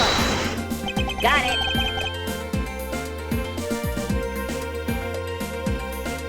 Oh, I'm sorry to hear that. Yeah, it sucks that someone would do that to you. Putting a fake bill as a tip is just really scummy.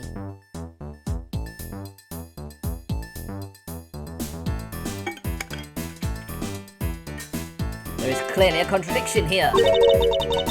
What are you going on about? It's just a simple case of a cargo cover getting stuck under another piece of cargo. Ah, that's not possible! But it is. It shouldn't be this way, but the statue is on top of the clock. Supposing that the neighboring piece of cargo was brought on board in Zhengfa, there is no way that any part of it should wind up under something from Europe. Which means that this fake statue was smuggled on board in Zhengfa. But then what about the cargo certificate? Let me ask in return, what about Agent Hicks? Why did he come down here in the middle of the flight? Huh? There is only one reason why. To secure proof of smuggling activity aboard this flight. So you say, but I don't believe he had to do that mid-flight. He could have just as easily inspected all of the cargo after the plane landed. That may be true. But however, you have it backwards, Francisca. Sure, Agent Hicks could have waited until after the plane had landed. But he had a reason for coming down to the cargo hold. Suppose he had found the fake at the airport. It would have been after the swap had occurred. At that time, the suspicion would naturally fall onto the statue's owner, who would have no way to prove that the statue was switched without his knowledge. Which means there is someone involved who is forging or modifying cargo certificates. Fake certificate for a fake statue. Yeah. I guess the victim knew the real version of this was gonna get nabbed, huh? Yes, while this photo could be seen as nothing more than a simple souvenir, it was in fact taken to be used as a reference document later on. Next, Agent Hicks had to secure proof that the smuggling had taken place. He came down here to take a picture of the cargo hold. A rather empty one at that, right before the fake statue could be loaded on board. A photo of the hold missing a valuable piece of cargo would have been proof enough. After that, all he had to do was hold the Zhengfa cargo crew and arrest the smuggler. Exactly. This only goes to prove my theory. If the statue was not in the cargo hold during the Europe-Zhengfa leg of the trip, there would have been enough height from which Agent Hicks could have fallen to his death. Officer! Move the statue immediately! I want a thorough examination of the floor underneath, now! Miss Von Karma, I'm ready to report my findings. Go on. After moving the Elaphant statue out of the way, we tested the area under it with luminol, and there was a reaction. I see. There was a reaction to luminol, an indication that there was blood on that spot. Can we stop looking at it now, sirs? It would seem that my deductions were correct after all. I suppose it would appear that way. Even Francisca has to admit defeat sometimes. The culprit cleaned the blood up well. And how do you think the killer did that? How did the killer clean up all that blood? Why, with the Borgnian rag, of course. Take that! The killer used the bloody cloth I found inside the suitcase to clean up the mess. I see. They had a need to clean up all the blood before the plane landed in Zhengfa. Yes, because otherwise the cargo crew would have discovered it during the layover. So you guys are saying that the murder happened before the plane landed in Zhengfa? There is no other conceivable timeline for the events of the murder. But if that is true, then that throws a certain person's testimony into doubt. If the murder occurred before we landed in Zhengfa, then this becomes highly suspect.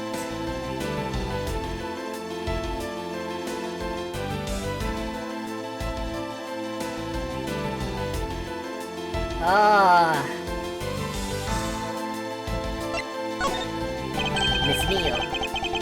Recall Miss Meal's testimony about Agent Hicks in regard to when we departed Jeng-Fa.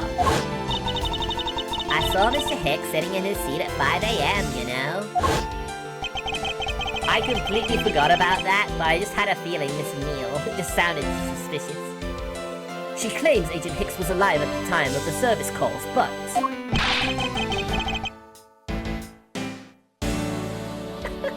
Is that why you kept saying I was guilty just because we have a similar sounding name? That totally contradicts the facts, sir. But why would she lie about something like that? I think the only person who can answer that is Miss Meal herself. To be continued. Immediately. We're so close to the end. I might as well just go in there.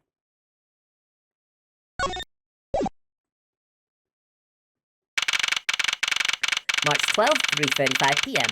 Flight G390, lower deck, cargo hold. Ms. Meal. Ms. Meal! Huh? Do you recall what you said earlier?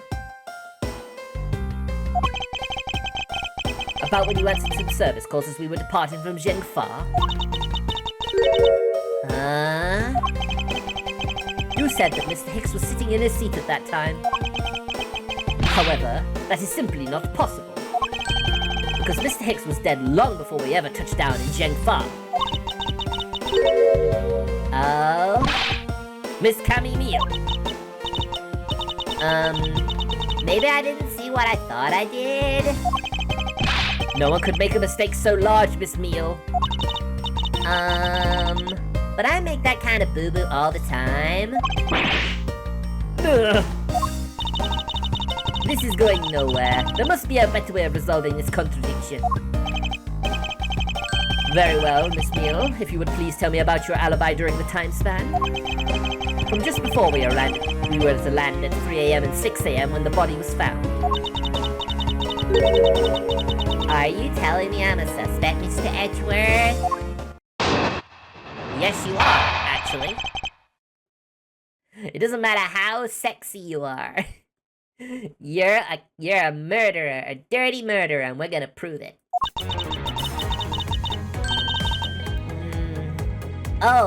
Yeah. From 3 to 4, I was, in the flight attendant's room all by my lonesome self.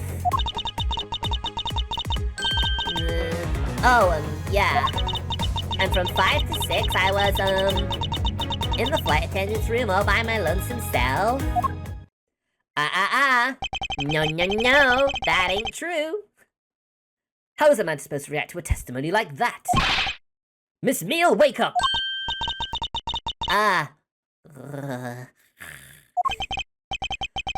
She fell asleep again. It looks like the only way I'm going to be able to wake her up is by pressing her. Of course.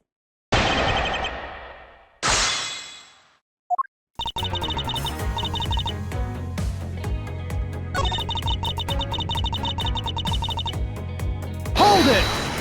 Hold it. If I remember correctly, food was being served in first class in the lounge. Between the hours of 3 and 4 a.m. Yeah, but that kind of stuff's run by Miss Rhoda. Then what were you doing in the attendance room at that time? Eating and then having a most delicious dream.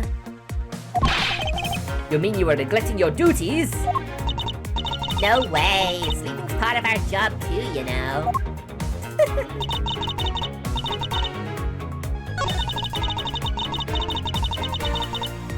Hold it! So you were alone the entire time, were you? Yeah, no one else even popped their head in to say hi. Oh? Well, I think a contradiction just popped in to say hi. Yeah. Miss Meal, there is a clear contradiction embedded in your testimony. Huh? What are you talking about? It's not possible that you were alone in the attendance room the whole time from 5 a.m. to 6 a.m.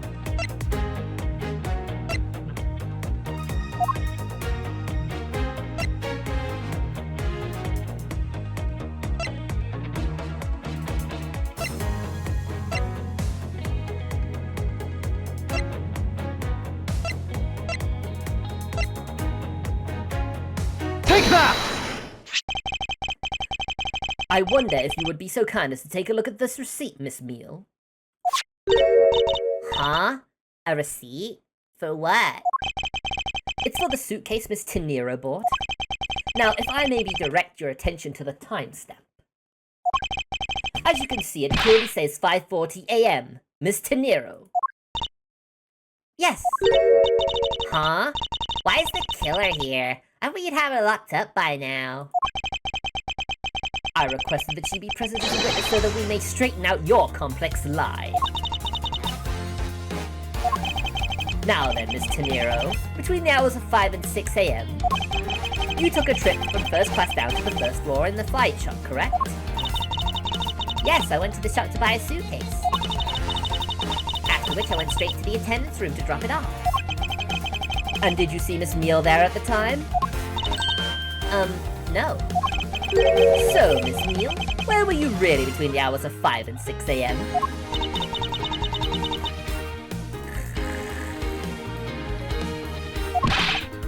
Miss Cammy Meal! Huh?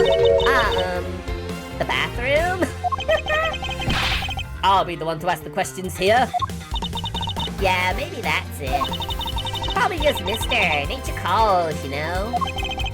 Do you take me for a fool? That's a little too convenient to be true.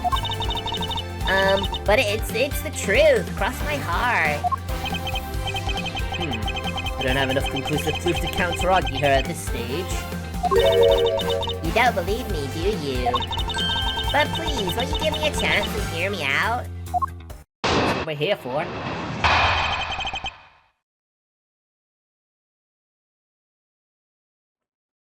Ugh. Oh my god, I'm gonna be up early tomorrow. Look, I know you're suspecting me because I'm one of the crew. But you'd think that maybe you should also suspect Miss Rhoda, too. She's the one in charge of the elevator keycard in the shop, you know. If you ask me, that makes her super suspicious. Please leave Miss Tenera out of the conversation. Only you are under suspicion for now. I don't get it. Why are you covering for Miss Rhoda all of a sudden? Oh, now I get it. Maybe you've got your eye on Miss Rhoda. Of course I'm keeping an eye on her. I can't very well let her escape, can I? Never mind. But you want to know something? Miss Rhoda's actually kind of like... I have absolutely no interest in people who can't appreciate my sense of design. Now's not the time for this sort of talk. I'm trying to help you, Miss Rhoda.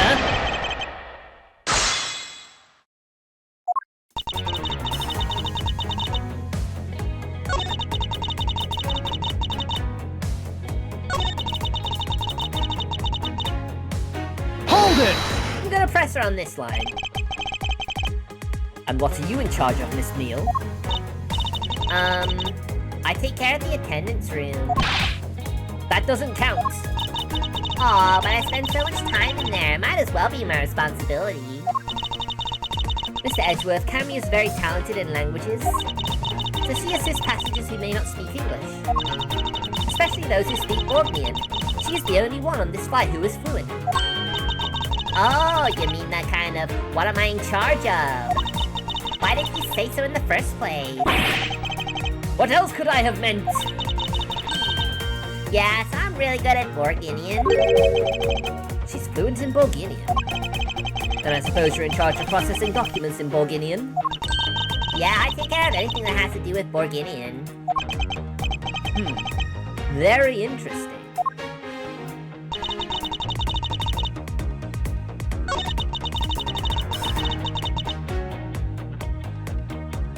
Maybe I actually do have to press anything. Oh, right.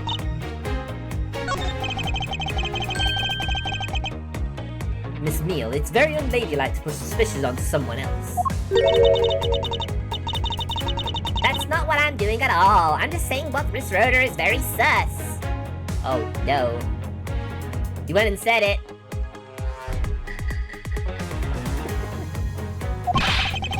There you go, pushing everything onto her again. I don't get what you're saying. It must be a really abstract concept, huh? The only thing abstract here is the landscape inside your head.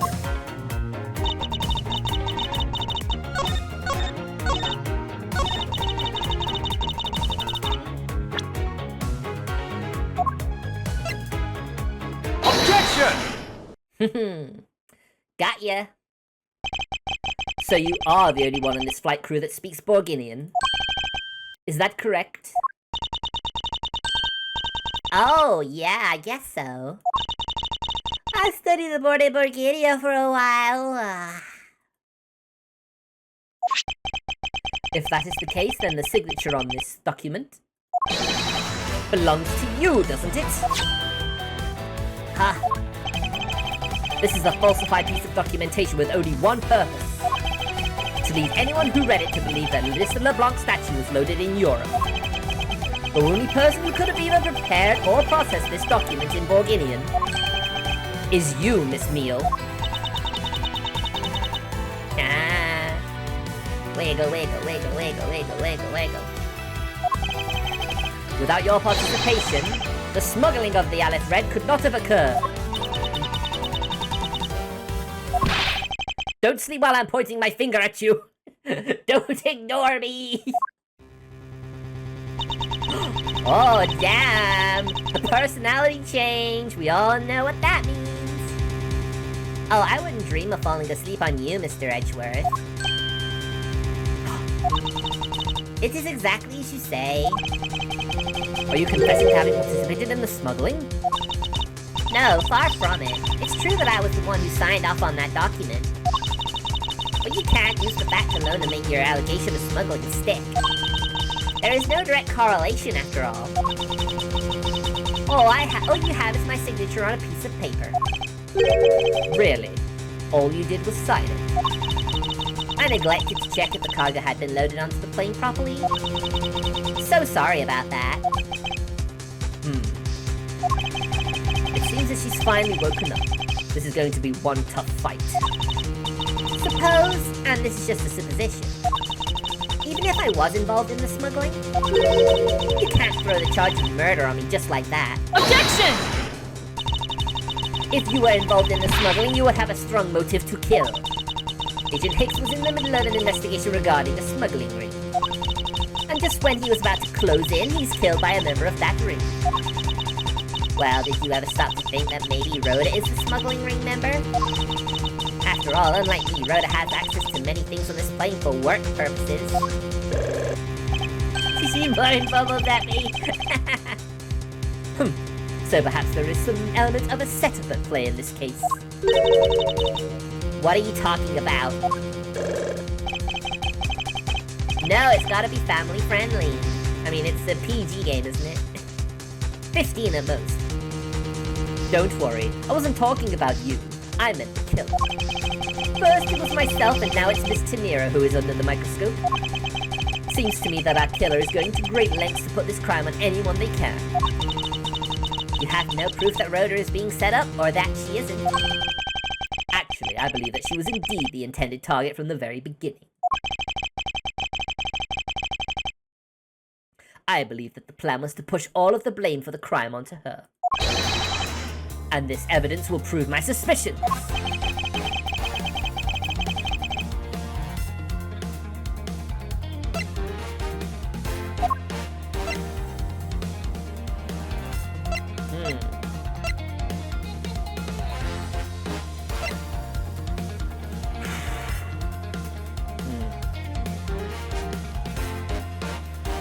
Let's examine the evidence very carefully.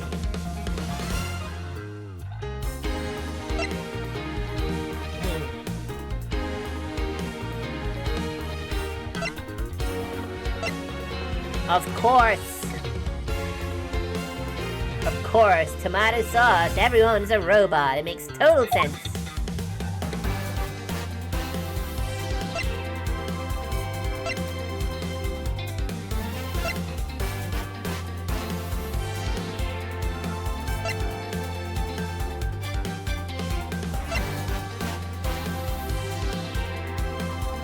Is it the suitcase? Take that!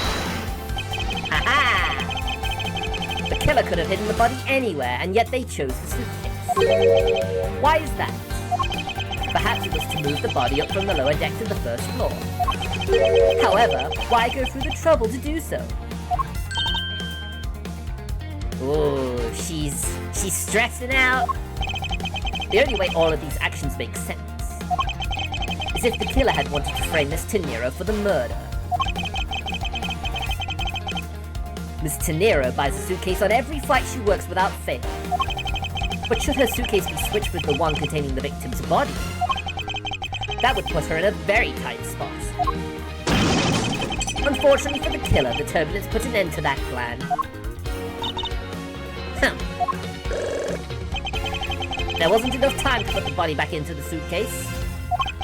Ergo, they made do with whatever was at hand, adapted their plan, and tried to frame me as I lay unconscious on the floor from the turbulence.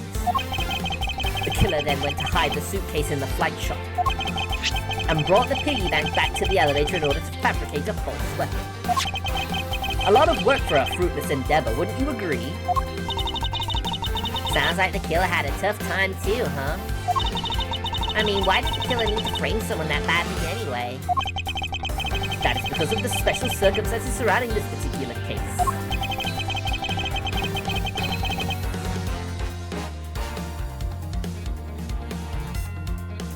Who the murder victim was. The killer was at a loss of what to do with Agent Hicks's body.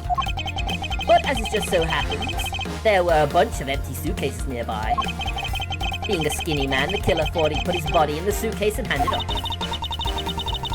You mean that whole plan to frame someone was an elaborate coincidence? No, that's not what I said. You wrongly deduced my meaning, Miss Meal. The run with the wrong deductions is you. Think before you speak again. Patience, Francisca. I was about to reveal the truth. I totally didn't get that wrong, guys. I swear, it was totally on purpose.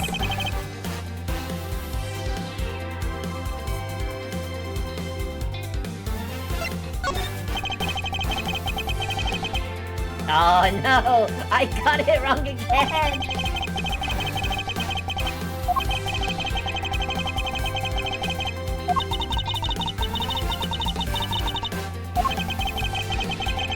I thought it best to start from there. Ah, damn it. I can't believe I got it all wrong!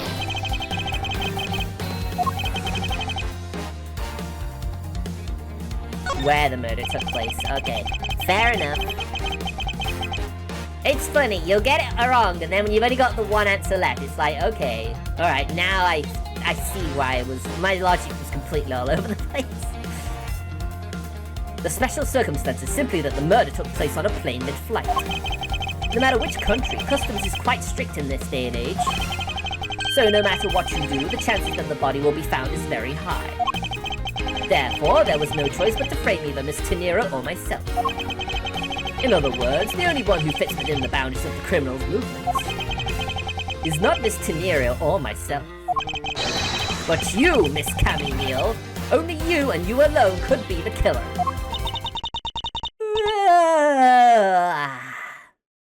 And... Huh? Are you done already? I was about to fall asleep again. Anyway, let's be honest here. You don't have anything on me other than a whole lot of circumstantial evidence.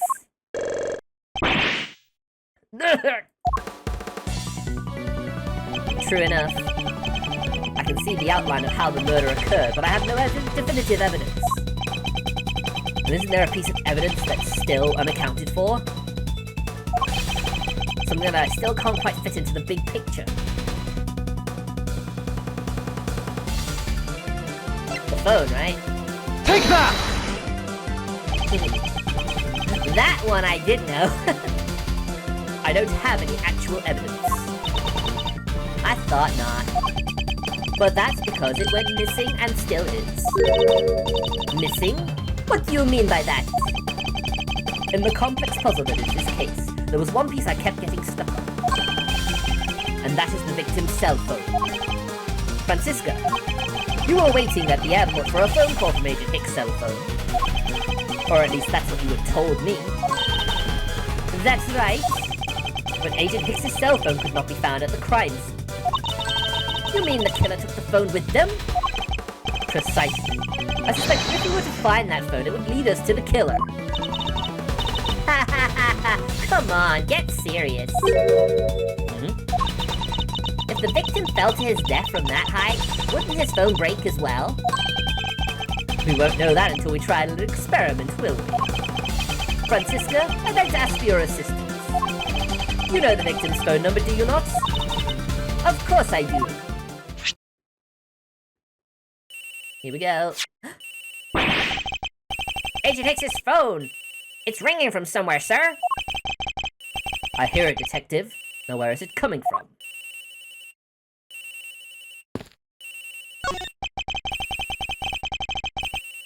It sounds like this phone is up in the flight attendant's room. We better hurry to the flight attendant's room, sir! Francisca, please.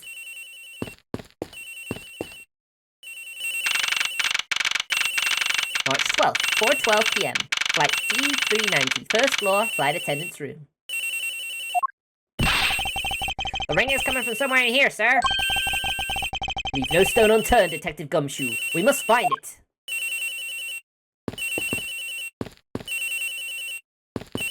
Well, this is Miss Cammy Neal's locker, right? The ringing is coming from somewhere around here. But it's not here, sir! Why do I have such a bad feeling about where we're going to find the phone?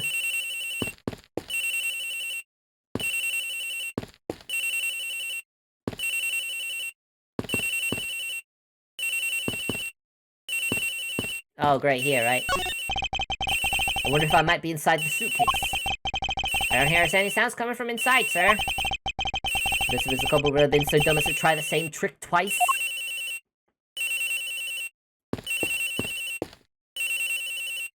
Wait! It's in the trash can!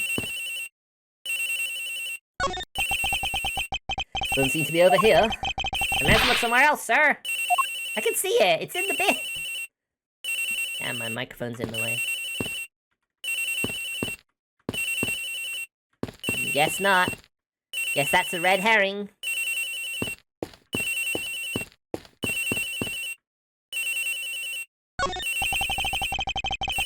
Doesn't seem like the phone got mixed in the lost and found pile. Well, it's not I think you would have just dropped it somewhere, right, sir? Oh, now it'll let me pick it. The ringing is coming from in here, sir! Well, what? No, it can't be! This has gotta be the victim's cell phone! Just whose locker is this, sir? It's Miss Tenero's. What?!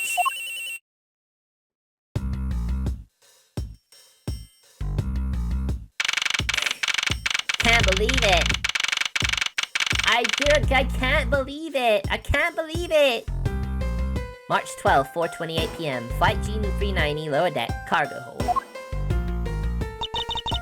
So, Mr. Edgeworth, how did it go?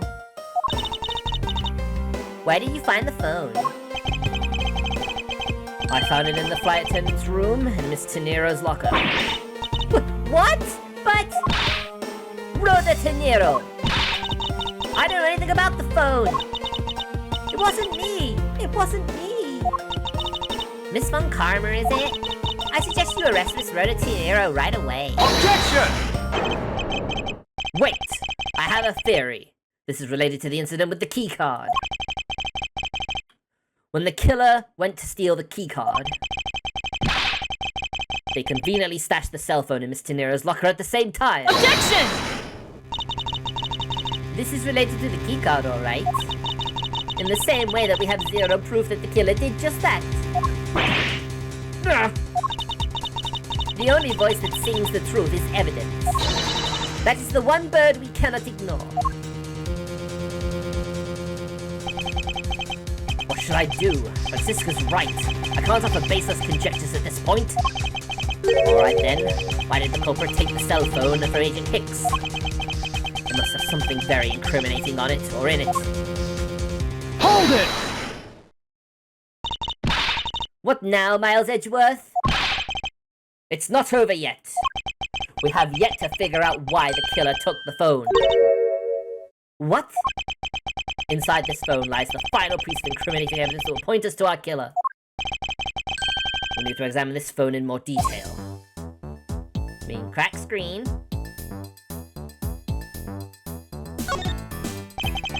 The LCD is broken. Without a screen, you can't even place a call with this.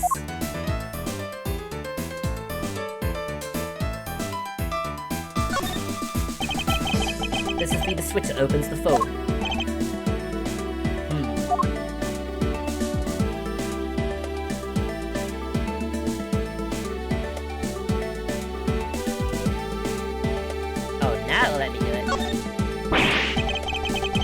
When did they start putting keyboards like these into cell phones? Hey, this is one of those computer cell phones that they started selling recently. Computer cell phones? Yeah, it's got a computer in it and it's a cell phone. Neat, huh, Mr. Edgeworth? All you need is a phone is the phone pass, nothing more. I'm guessing yours can't even send out email. Talk about inconvenient. Do you have a problem with that, what I do and what I do not care for, detective? No, sir. As they say, simple is best. Damn it.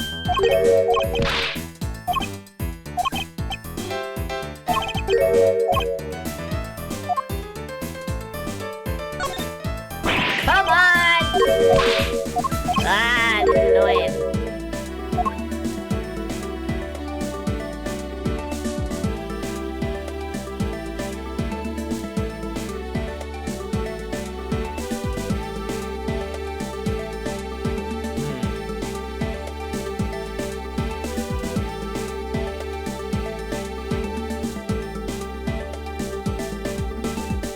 What am I meant to be examining again?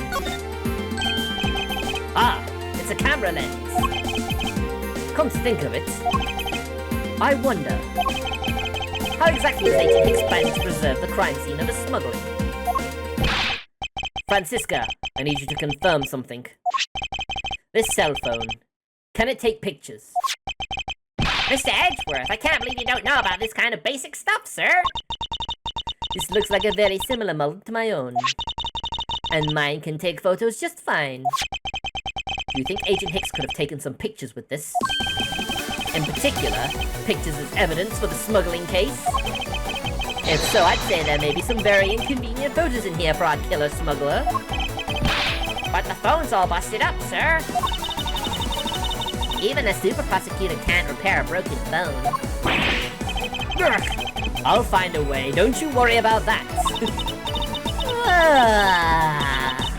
May I go back to sleep now? Objection! The LCD screens on the inside and outside are broken, that's for sure. But that's also reason enough to believe that the killer wasn't able to erase the data. What? What do you mean by that, Francisca? It looks like our killer isn't very familiar with electronics. His phone still rang when I called it, meaning that only the LCD screens are broken. It's possible that the photos are still there inside, waiting to be accessed. All we need to do is to transfer the data to my phone. Francisca, your phone if you please. Very well. It's transferring. Alright, displaying it now.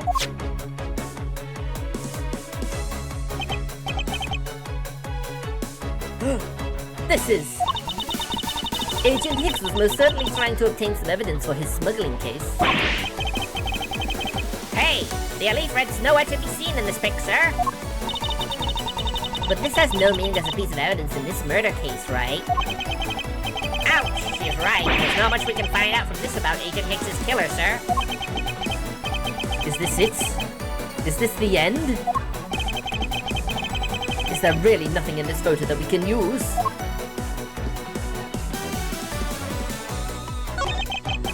The fact that all of the suitcases are here in this photo is odd. Agent Hicks was still alive at the time. So what exactly is so odd about the suitcases that haven't been used yet being there? Yes, well, I was only pointing out things that are different between now and then.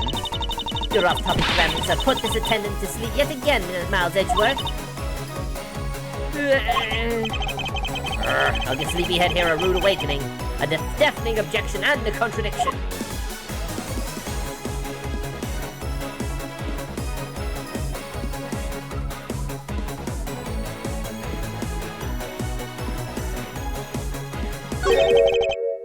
What's all this?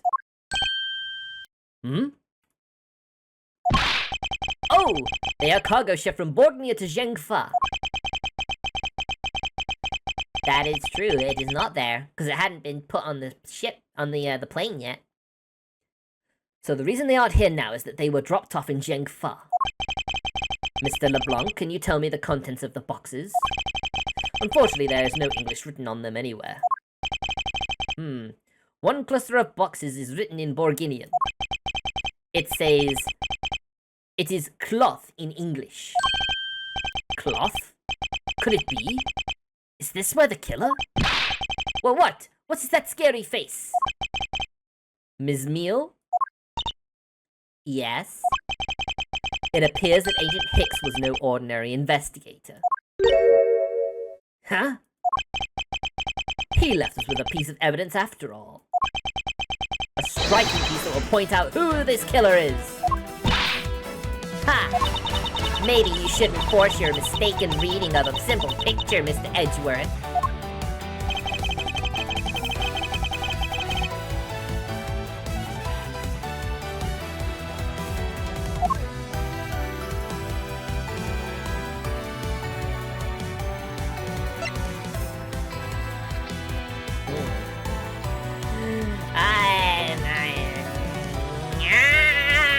I didn't do anything! Stop blaming me!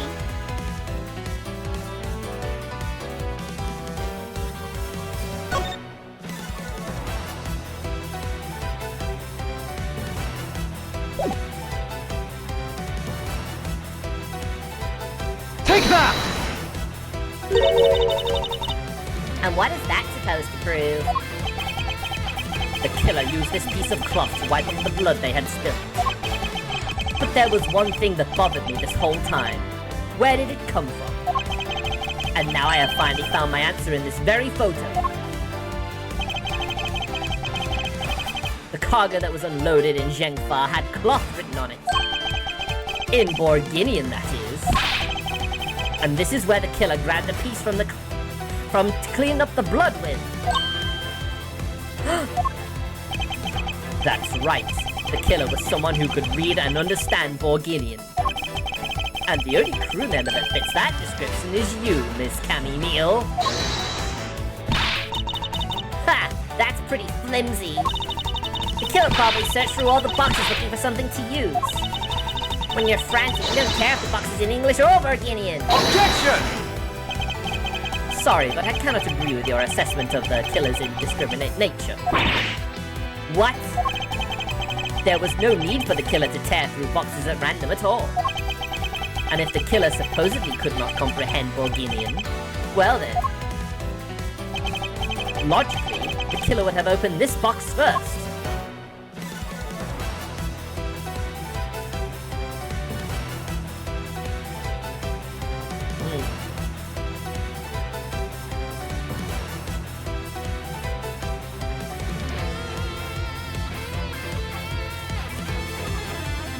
Take that! Hey! It says bedsheets in English right on the box, sir. Precisely. And bedsheets would be perfect for cleaning up blood, wouldn't you say? So what are you trying to say? That if I were the criminal, this box of bedsheets would have been what I would have spotted first. However, the killer chose to use some Borginian cloth. Do you have an explanation for that? The killer didn't want anyone to know that the real scene of the crime was this cargo hold. So they were afraid to leave signs that the box for the sheets had been opened. However, the Borginian cloth, well, that's a horse of a different color. Because the killer knew that it was going to be unloaded in the Republic of Zhengfa. That's right. That is why the Borginian cloth was used. And the only Borginian reader on board who could make sure such a calculated decision is you, Cammy Meal. You and you alone. It would be very easy for us to confirm if any of the boxes were resealed. All we would have to do is contact the Zhengfa authorities in time. We may even find other evidence to incriminate our killer within those boxes. So what do you say, Miss Meal? Why not confess to your crime here and now? Or would you rather wait to see what we find out from our investigation in Jiangfa?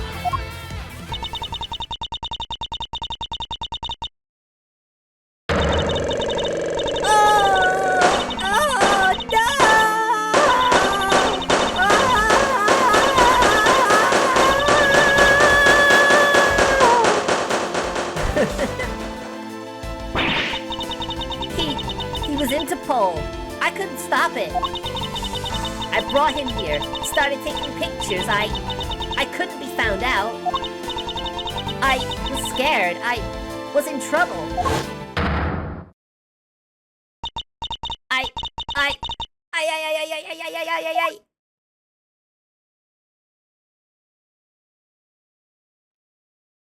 Well, guys, case closed. March 12th, 5:26 p.m. Flight G390, first floor lounge. We finished making all the arrangements to take the suspect in, sir. Very good, detective. What about the smuggling route? Did she say anything about that? They're taking her down to the precinct now. Hopefully we can get more out of her there. Whenever we even approached the topic, she just started foaming at the mouth. It was scary, sir. She probably wasn't prepared to commit a murder all of a sudden. One thing is for sure, the ring behind this whole mess means serious business. It looks like there's a lot more to this case than meets the eye. Mr. Edgeworth! Talk about bursting her bubble! Yeah, she was causing a lot of self-damage there. I just wanted to say how much I appreciate everything you did. Thank you very much. It was nothing. In fact, I should be the one thanking you for your cooperation. But truly, if it wasn't for you, I might not be here right now. Instead, I can continue to serve our passengers as a flight attendant. I hope that, well, please accept this as a token of my appreciation. But that's, I see. You don't have to take it if you don't want it. Guilt trip time. No, I mean, I would never turn down a lady's generous offer. Oh, thank you. I'm sure it will serve you well. And remember, we here at GoU Airlines are always ready to serve, Mr. Edgeworth. That's $1,200, yeah. Although I'd strike it would be something that would be hard to flip for that price. I don't think anyone would pay a lot of money for it. Give it to Gumshoe, he wanted it. Thank you. I'll keep that in mind. I must bid you farewell. May all your skies be blue no matter where you go.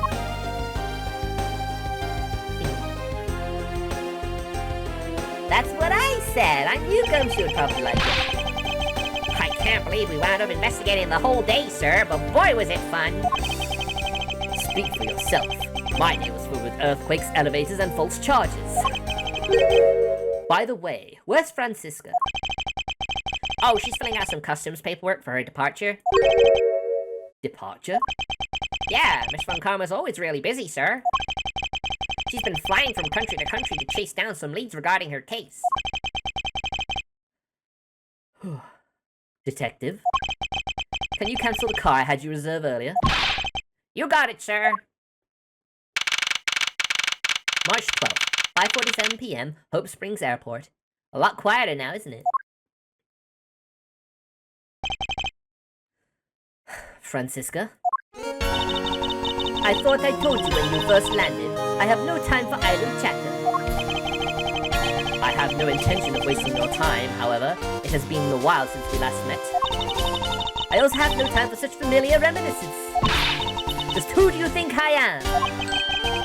You are Francisca Von Karma, a very proud prosecutor deserving of much respect. Until only a little while ago, I was but a wretched mutt who was always losing to you. A dancing period living her life in the name and fame of her invincible father built.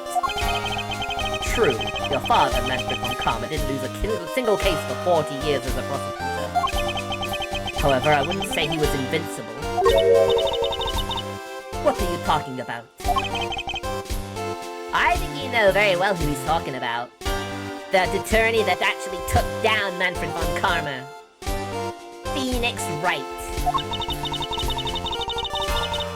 The group I'm on the trail on is of a little more troublesome than most. The smuggling route we found this time is only one sliver of the big picture. Sounds like a dangerous assignment. You really don't have to worry. I can take care of myself. Yes, I suppose you can. Plus, there is another agent on this case with me. Oh? Another agent? He's a star among Interpol agents and has the highest successful arrest rate. Who knows, you may even run into him one day. I was simply caught up in this one case. I hardly see why we would cross paths. I suppose, but I doubt he would say the same. I'm not following you. You'll understand soon enough. The flight has only just begun, or the fight has only just begun, Miles Edgeworth. I'll be back in this country soon enough. And when I am, you can be sure I'll pay you back. In full. I'm sure she will. And just like that, she's gone, huh, sir? Thank goodness. I can finally rest easy knowing I won't have to watch out for her whip. Detective Gumshoe, I want to thank you for all your help and cooperation. Oh, it was nothing, sir. I was just happy to be able to work with you again. Ho ho. I think I'm going to celebrate by adding a little extra salt to my instant noodles tonight. Oh, Gumshoe. Just how much did you cut his salary by, Francisca? Detective?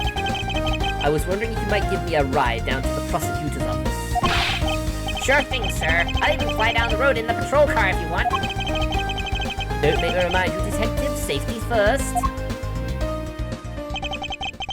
Thus, I solved the first case upon my arrival home.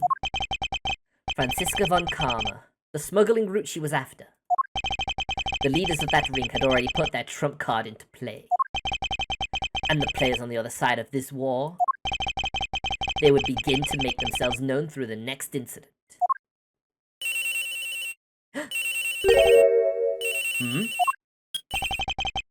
Edgeworth speaking. Ah, finally. I called who knows how many times earlier, but I couldn't get through. And you are? Ah, have you forgotten my voice, Miles, my boy? Mr. Amano? Ernest Amano, correct? Ah, so you do remember me. I know it's rather sudden, but I can't ask this of anyone else.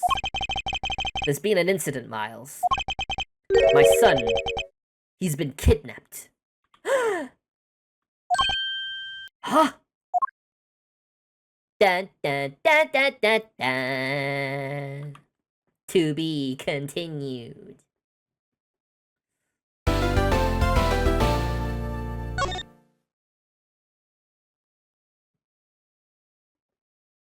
I'm kind of confused about these achievements for completing the chapters.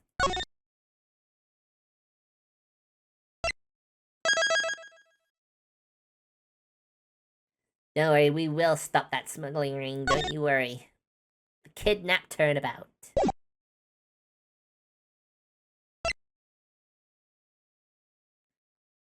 Oh, it might be our first big antagonist. Turnabout reminiscence. Turnabout ablaze. Well, I think it's time I gave myself and my voice a rest.